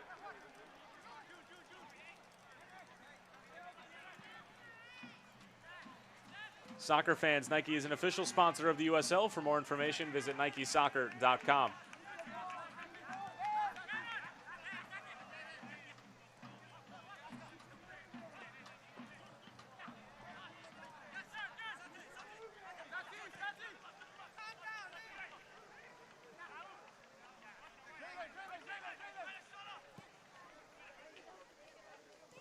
Troyer does well to get forward. Still Troyer. Linking up with Imora. Oh, it was a good idea from the substitute, but snuffed out by Charlotte. We'll be looking to counter the other way. It's important that Hilton gets involved in the midfield. I mean, he just got his first touch, started the actual play. And now obviously Martinez links up with Herrera with his brother. This is the ideal scenario. Center midfielder linking up with the attacking players. Enzo shies away from the give and go, but a great ball over for Estrada. Takes a poor first touch, but still has it. Johnson, first time delivery. Oh, it's a teasing ball in. Yambi got there first. And it's cleared away by Richmond, but that's exactly what you want out of your outside back. No nonsense. Whip it right in and give your attackers an opportunity to get ahead to the ball. Yeah, they're so good at it for Charlotte. They're exceptional. I mean, they're two-way players. You have workhorses on the wings. Exceptional work from Johnson all night. And Yearwood, this is what you want in a team, like you said. Hilton finding Enzo Martinez in space. Martinez going for goal. It's parried by Turner. Herrera was waiting for it, but Roberts does a good job of clearing it away. It will be a corner for Charlotte. It looks like Matt Turner might have injured his wrist on that save. Martinez has had like maybe 6 of the same shots all throughout the game. He's so dangerous. He gets that opportunity. He does not flinch. He knows he has the power, he has the confidence. He's just frustrated because he's had several of the same type of shots and he wants to get one in there. Well, Enzo's shot certainly had some sting to it, and now Matt Turner's hands probably stinging a little bit as well. And thankfully, Alan Roberts got there for Richmond's back line as Turner was still down on the ground holding his wrist, as Lee Kalishaw has a brief conversation with his substitute, Anthony Grant, as Matt Turner receives medical attention.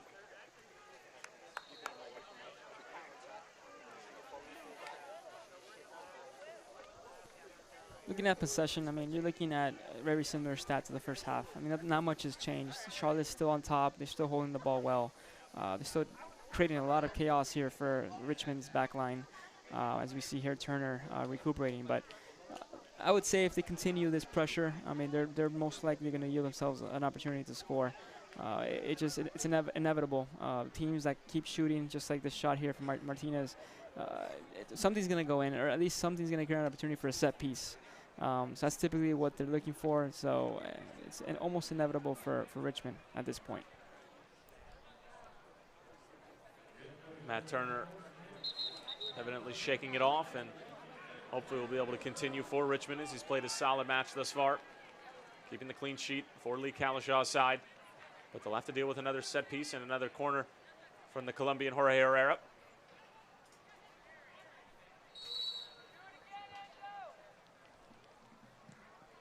Herrera picking out Enzo Martinez here at the top of the box. It's a design set piece as Enzo goes for goal.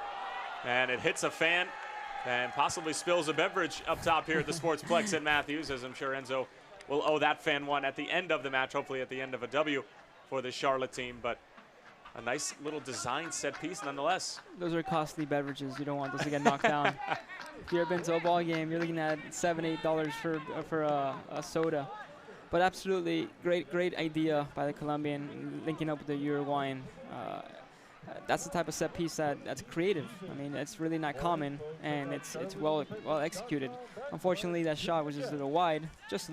But if they keep that up, I mean, they keep getting shots on goal. Like I said before, these are the chances that they're looking for, and any coach is going to be very, very happy with their team if they're creating chances. Well, that set piece is usually designed for a first-time hit from the top of the box, but they seem to have pulled it back out a little bit, giving Martinez enough room to be able to take a touch. But when you do that, the shot becomes not 18 yards, but rather 25, 30 yards, which is obviously very difficult. Correct. Yeah, it was a little further out than expected, than normal. But, and like you mentioned, the trap. Obviously, if you trap the ball slightly incorrectly, it's going to be a tough shot. And also, you have obviously defenders running at you full speed, so you're not going to have that confidence to take the shot. You're going to be a little distracted at that point. So, but overall, it was a surprising tactic here, in my opinion. A little more than 20 minutes remaining here. Both teams still looking for a breakthrough. Imura, he's certainly been active after coming on in the 52nd minute. Nice little move. It's through for Gonzalez. Was he taken down? The answer is no. And we'll play on, and Charlotte will look to counter with numbers forward. Enzo Martinez looking to spring himself free. Martinez taken down from behind, and that is about the 5th or 6th time the former USL MVP finalist has been taken down, and he takes a number of knocks throughout every match he plays, and he always bounces back up and is ready to go. Such a strong player. Very commanding. I mean, he knows how to hold the ball well. He blocks the ball. Like, he shields it properly. So he's always going to be prone to fouls, but that's his nature of his game. He has a physical game to him. Herrera coming extremely deep to receive the ball.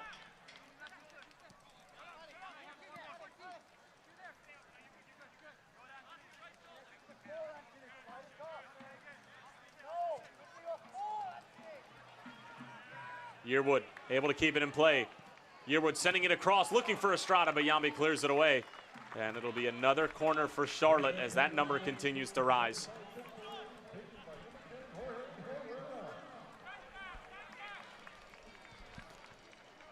I don't see anything wrong with set pieces. I mean, as long as they keep coming, it just means more danger for the defensive side. So they just need to capitalize, and Herrera needs to put in a proper ball and find the head on one of the center backs coming in, who obviously can capitalize on these shots.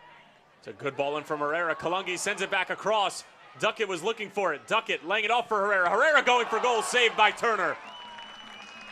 Very well done from Charlotte. Kalungi had the presence of mind. Duckett maybe did him one better finding Herrera, but the Colombian could not find number 52. They're very difficult angle, but great attempt nevertheless by Herrera. Very creative set pieces from Mike Jeffries and his staff so far. Herrera, another good ball in, cleared away by Grant. Marques Davidson trying to keep it in the neighborhood. Last touch off of Richmond, and it'll stay with the Independents.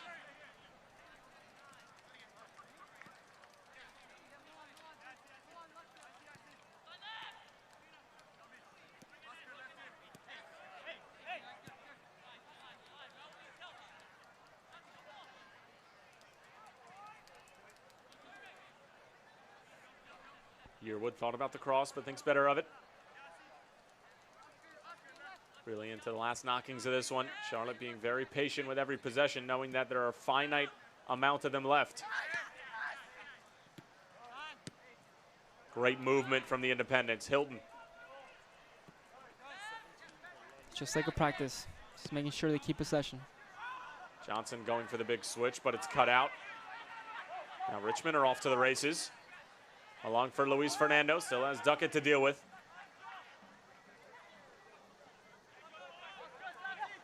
Umar. Braden Troyer. Attention fans, tonight's Dick's Sporting Goods Team of the game is Mike Maddie.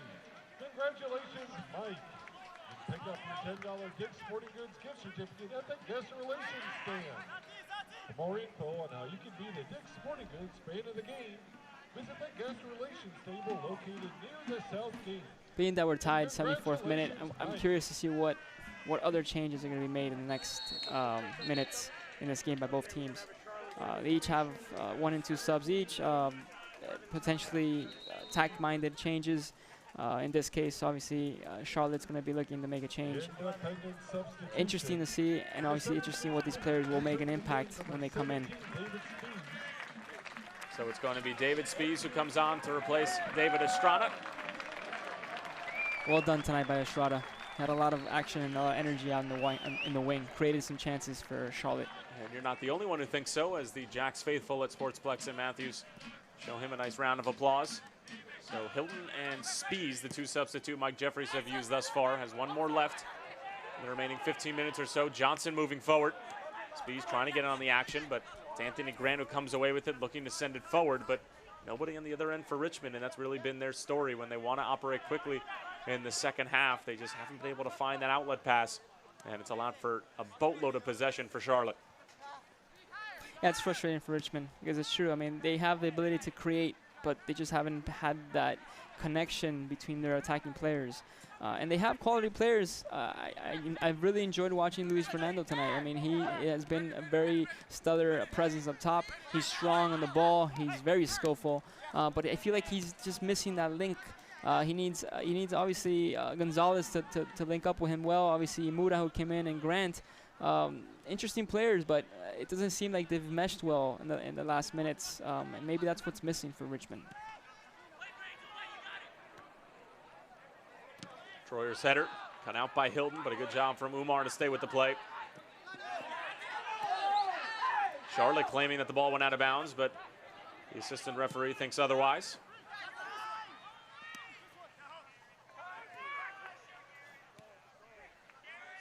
Fans, tonight's attendance, 1,384 happy fans.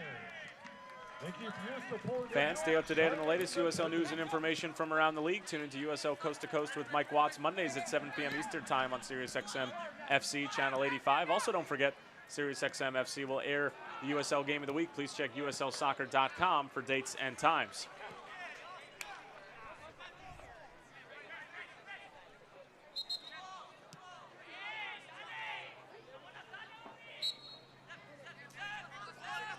Joel Johnson.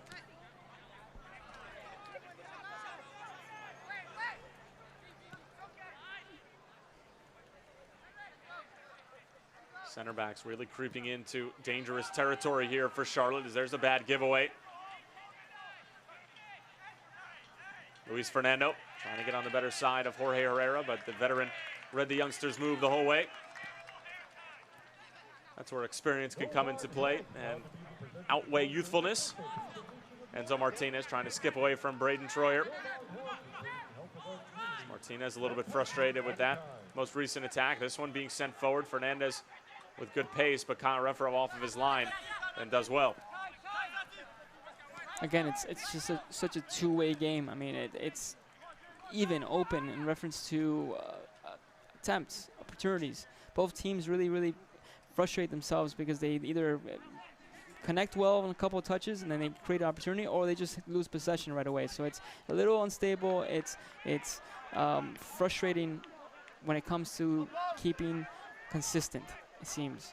And Charlotte obviously has been a little bit more consistent because they have more possession, but Richmond obviously tends to lose the ball more often than not, which creates frustration for their attackers. Well, Duckett couldn't exactly get that clearance right, so it will be a corner for Richmond, and set pieces can certainly be dangerous to a team who's looking for any sort of lifeline, and the Kickers may be able to find one here.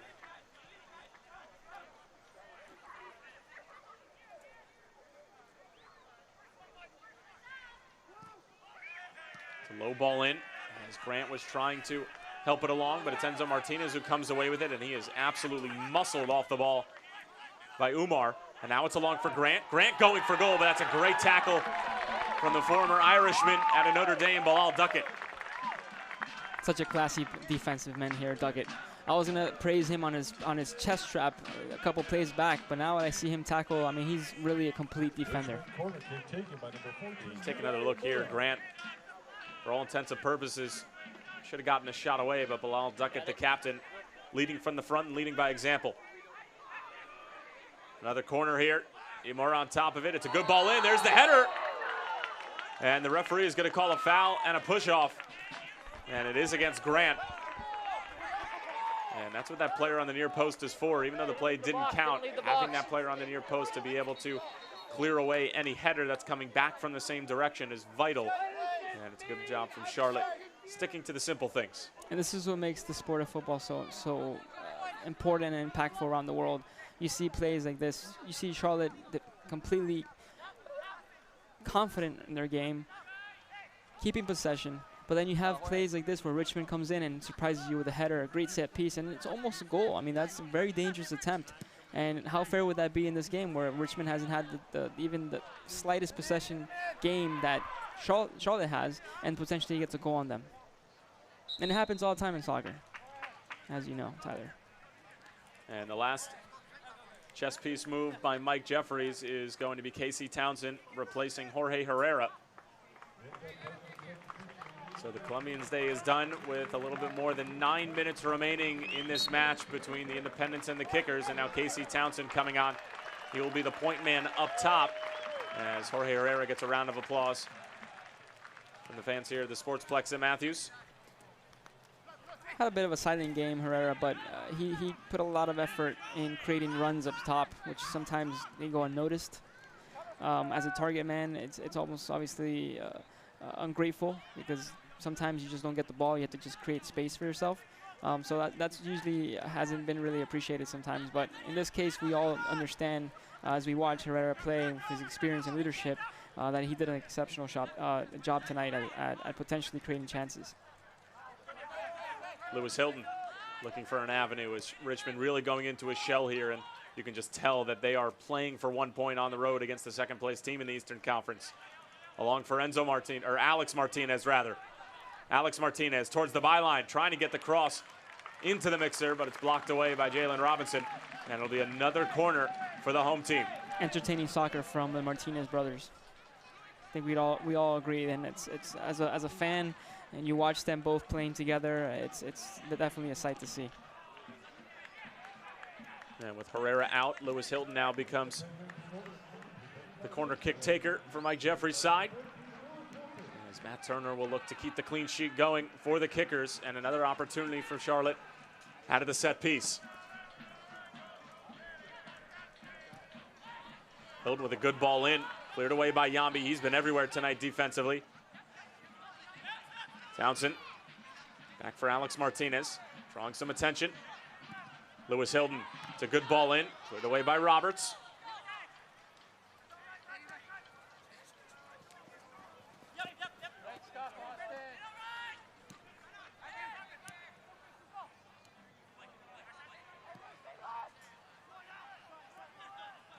Alex Martinez doing well to hunt down the ball. Marques Davidson looking for perhaps a handball, but Richmond still with it, and they give it away. And the last substitution made by Lee Calishaw will be Matthew Boldick, as he comes on and replaces Luis Fernando, who certainly put in a nice shift, worth about 83.5 minutes. You a little surprised with Fernando coming off? No, I mean, he must be tired. I mean, his legs must be exhausted at this point. He has run exceptionally well. He had a great attempt early on. He fulfilled his job tonight, I would say.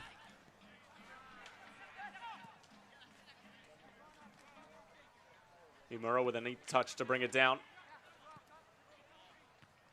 Fans, if you just can't get enough of the Charlotte soccer scene, be sure to come back out here. Charlotte playing quickly here. Alex Martinez is away. Still Alex Martinez trying to send it across. And it's another denied service from Richmond, who have done a superb job of making sure that initial ball does not get in.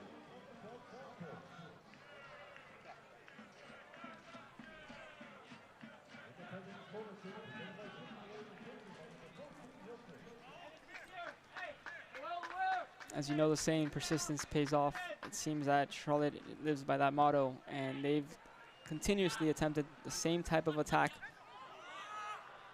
because of their past history. They know that they're obviously good at set pieces. They're good at obviously attempts. They have all these quality players taking shots. It's just a matter of time. Hopefully it comes through with them in the last minutes of the game. Enzo Martinez yet again going for goal from long distance, but cannot find the frame. As we approach the last 5 minutes of the allotted 90. Obviously you have a little bit of stoppage time remaining. But this opportunity at home for Charlotte starting to slip away, and Richmond getting closer and closer to a much deserved point on the road. As Alex Martinez sends this forward. Roberts clears it off of Martinez's head, and it rolls all the way to Turner, who waits for it to fall nicely.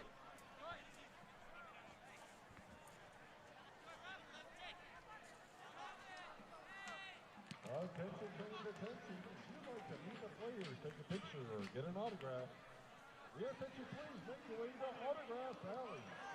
This is a good ball through, but the offside flag is up, and Enzo Martinez not exactly happy with the call from the assistant referee. He's a very passionate player. He's very expressive. He shows his frustration on the field. You know his mood. When he's happy, obviously he's talented. He's obviously dribbling. But when he's passionate and he's angry, he'll let you know. That could be a good thing. That usually drives your teammates. That picks you up. That makes you obviously care more and obviously try more, because you see your teammate frustrated, so you want to help him. So I see that as a positive aspect in his personality. Certainly an emotional player. And the emotions have been running high for this Charlotte team over the past month and a half. Still an opportunity for Richmond to maybe get a tally and steal all 3 points. That's the danger of letting a team hang around in these types of games. Murray and Grant linking up.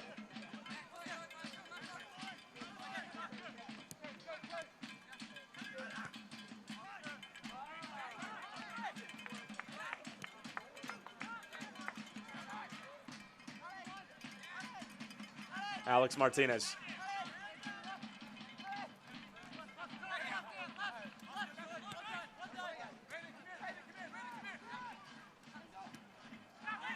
Enzo Martinez trying to send it through. It's a bad clearance from Roberts, but fortunately for Richmond, it falls right into the hands of Turner, as Casey Townsend was waiting right there for it.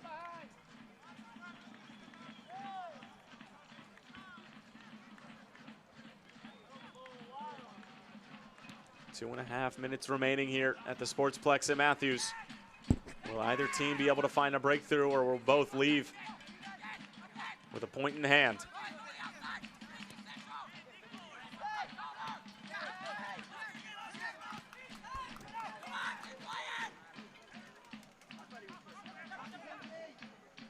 Through for Imura.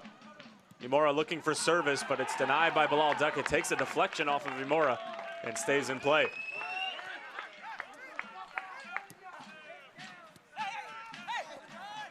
Townsend tied up by Roberts, no call from the referee. Charlotte caught out of position a little bit. Richmond will look to take advantage. Baldock. Baldock going forward, gets rid of Yearwood. Baldock. Gonzalez. And that shot always going high as it hits the scoreboard here at the Sportsplex at Matthews. Do you agree that Baldock could have taken a shot there? He had a great run. He took 2 players on. Wide open shot. Opted to get the cross in. Could it be a little bit of a lack of confidence? He just came in, a couple touches. Could have been a deciding factor here for Richmond. And on the other side, for Mike Jeffries, you have to be a little bit concerned with how easily he got around Austin Yearwood, as he didn't put in much of an effort at all. As I'm sure fatigue's starting to set in the 90th minute at this point. This is a crucial minute, the last minute of the game. This is when everything obviously goes. You have to make sure you're sharp. You forget that you're tired. Your obviously legs are going to be heavy. You've made your subs as a team. You want to have some fresh legs. Obviously, pull the team together and carry them for the last minute or so. But no mistakes. This is it. Troyer along for Grant. Richmond feeling they can steal all 3. But a good job from June Marques Davidson to read that pass.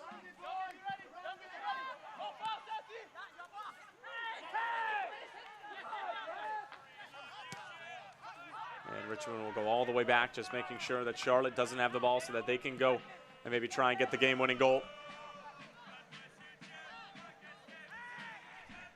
Getting word now that we're going to have 4 minutes of stoppage added on to the 90, so plenty of time for a game winner here. Baldock laying it off. Nice little 1-2, but Charlotte snuffing it out. Still in dangerous territory here. Amura's going to go for goal, and that's over the bar. And Kyle Renfro looking to operate quickly. Bit of a sense of urgency for this Charlotte team, who feel that they deserve all 3 points, and they're going to go after it. Yeah, the last 2 minutes have been all Richmond. They're obviously attacking, they're creating, and they're keeping Charlotte at bay here. So very frustrating night here for the end for Charlotte. They've had attempts, they've chances, they've had possession, clearly holding the ball much longer. But it just didn't happen. It hasn't happened, and quite frankly, it doesn't seem like it's going to come in, especially with Herrera taking a seat now.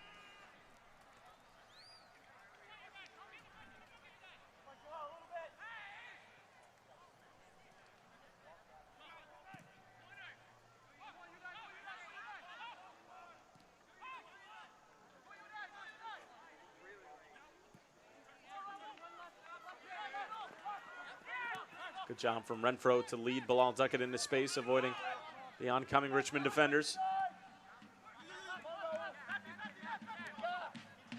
Duckett forward once more. Finding Spees in space. Richmond open up a bit here. Enzo Martinez on the end of it. Trying to clip it in. Hilton flicking along, and Turner had to make the save. It was an awkward play, but it'll result in a Charlotte corner with 2.5 minutes remaining. They'll elect to play it quickly. Enzo Martinez fakes once. Enzo going for goal, and it's blocked away.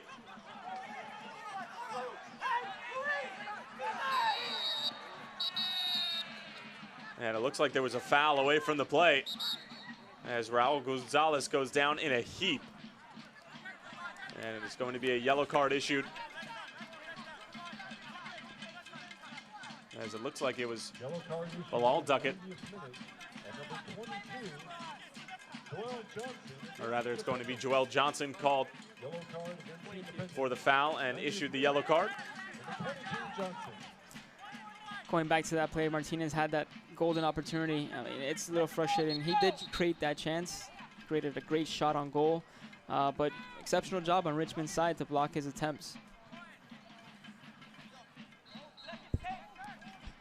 It's been the story of the night for Martinez. Been able to break a couple of defensive lines, but not able to get all the way there. It's been the story for this Charlotte team, not just Enzo Martinez, has really had a tough time figuring out this Richmond defense, and kudos to Lee Calishaw and his staff for being able to bounce back after a loss against obviously a very tough team, but coming into the Lions' Den, if you will, or the Independence' Den, and virtually being able to get a point away from it, barring any sort of last-second drama here. I'll give you the 1 and the 30 once 3 to 5.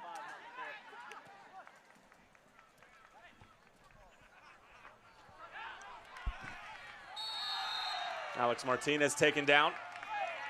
Oscar Umar not thrilled with the call. Key for the last seconds here of the game. Attempt everything. Be very secure on your fouls. No yellow cards. But this is the time to risk it all. Enzo Martinez just bullying his way through. Townsend through for Spies. And Spies gets tackled by Yambi, as he has certainly been the man of the match for Richmond. And now Richmond maybe with one last gasp of air. Baldock for Ramora. Baldock again. Out wide for Grant. Grant back for Baldock. He's onside. Baldock going for goal, and Duckett clears it away. Charlotte are begging for an offside call, but they're not going to get it. And this has to be the last opportunity here, as we are past the allotted 4 minutes of stoppage time. This will most likely be the last play of the game. And what an opportunity for Richmond here. Set piece, corner kick. Last chance of the game. Can Richmond steal all three? Corner doesn't get past the first defender. Christina Onkel still letting play go on. As Baldock chases this one down. Still time for Richmond. Baldock trying to send it in, and that's going to do it from the Sportsplex at Matthews. Charlotte and Richmond, after the Independents take Richmond down on the 24th of June, play to a 0-0 tie, as neither team are able to find a breakthrough. Albert Munoz, your thoughts? Beautiful soccer, entertainment night. A lot of chances, a lot of opportunities for both teams. Frustrating on both ends, but this is the game of soccer or football, but exceptional night. Charlotte and Richmond played to a 0-0 draw, but don't go anywhere. We'll have full-time stats and highlights when we come back.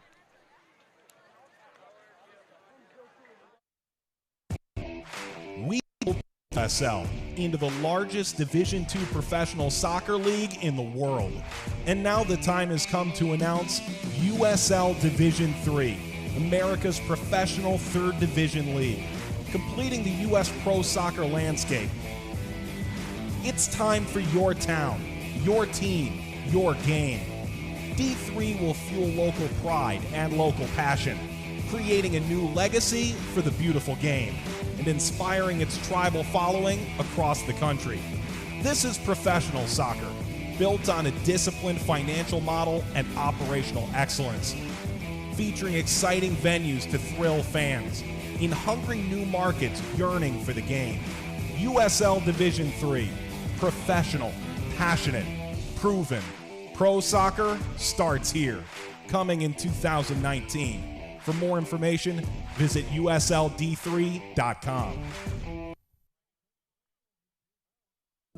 There you are, shuffling through a stack of resumes, and you come to me. This is it, first impression, my way in. But can my resume show you how I truly stand out? Like that I was studying, going to night school while working 2 jobs just to help my parents pay for groceries. Or being the first one to always step up. No, that's something you just can't put on paper. Look beyond the resume and discover new ways to develop great talent that is dedicated, hardworking, and determined like me. Full time here at the Sportsplex at Matthews, and Charlotte and Richmond played to a 0-0 draw. Maybe not exactly the night that Mike Jeffries and Charlotte fans expected, but you have to tip your hats to Lee Kalishaw and the Richmond Kickers, who came in with a game plan and executed to the utmost. Well, Mike Jeffries can be completely angry or even frustrated with his team. It's just, this is the game of soccer. This is how it works. This is the type of play that you have. You're going to have opportunities, and sometimes it's not going to go your way. And even though there wasn't a loss in the game, obviously there's a tie. They both run away with a point. But it is overall a learning experience for both teams. They both created chances, as you see here during the highlights. There's going to be so many shots, so many frustrating attempts, and just nothing came into fruition. So it was sort of that last final ball in the attacking third that really just couldn't fall, as you see another free kick attempt there from Jorge Herrera. He had a couple of them throughout the game, unable to make good on it like he did a couple of weeks ago against New York Red Bulls too. But Charlotte would have a lot of opportunities to knock on the door. The Martinez brothers were all over the pitch tonight. Notice throughout these highlights, you're going to see numerous shots and attempts from the same angle from Enzo Martinez coming up on the right-hand side, shooting on goal, and unfortunately just not coming up with any goals. Here's another good opportunity as Janae was denied by Kyle Renfro as the youngster making his first start and appearance in the 2017 campaign, getting the clean sheet. Enzo Martinez and Alex linking up yet again, but that shot from Enzo going wide. He didn't really have his finesse boots on tonight. Well, it seems like this is going to be a highlight reel for Enzo Martinez because he basically took all the shots for Charlotte. He had a lot of attempts. This is another one here. So as we've seen, the last 3 or 4 highlight shots have been of Enzo Martinez. And it just comes to show that how important he is for his team and how important it is for this league that he continues to be an attacking prowess and striker. Charlotte would dominate the corner category, and this was the best opportunity that they had. Bilal Duckett, great presence of mind to leave it off for Jorge Herrera, but a good save from Turner. Absolutely great attempt here by Herrera, who had a little bit of a silent night, but overall his presence and veteran leadership did help Charlotte throughout the game. That attempt would be called off due to a foul from Anthony Grant. And Charlotte would continue to knock on the door again. Enzo Martinez just bullying his way through. And then this was almost disastrous for Richmond and very unlucky as that ball almost falling for Spies. But a good job from Yambi and the defense of Richmond yet again. And it would be Richmond at the end of the game who seemed to have the last laugh, I guess. Well, they did continuously attempt. They were persistent all night. It's just very frustrating for them. The quality shots weren't there for both teams. And now we'll take a look at the Wells Fargo save of the game. And it is going to come from Kyle Renfro. And it was this bad giveaway from Callum Ross. As you can see, Charlotte completely on their heels, and they have to rely on number 18, the Virginia native, originally from Lynchburg, making a massive save for Charlotte, keeping the clean sheet. As now we will take a look at the upcoming games for these two sides, as it's going to be Richmond taking on Preki and St. Louis FC on July 29th, 7 p.m. Eastern Time. And for Charlotte on the other side, they are going to take on the Bethlehem Steel on July 29th at 5 p.m. Well, for our outstanding crew and for my broadcast partner, Albert Munoz, I'm Tyler Terrence, as we had a fantastic night here in Charlotte and at the Sportsplex at Matthews. The Independents and the Kickers playing to a 0-0 draw. Charlotte keeps the unbeaten streak alive as it extends to 9 matches. Richmond, on the other hand, pick up 4 points in their last 2 games. We thank you for stopping by, and we hope you have a lovely evening. Final score from Sportsplex at Matthews: Charlotte 0 and Richmond 0. This copyrighted telecast of the United Soccer League may not be retransmitted, rebroadcast, or reproduced without the express written consent from the United Soccer League.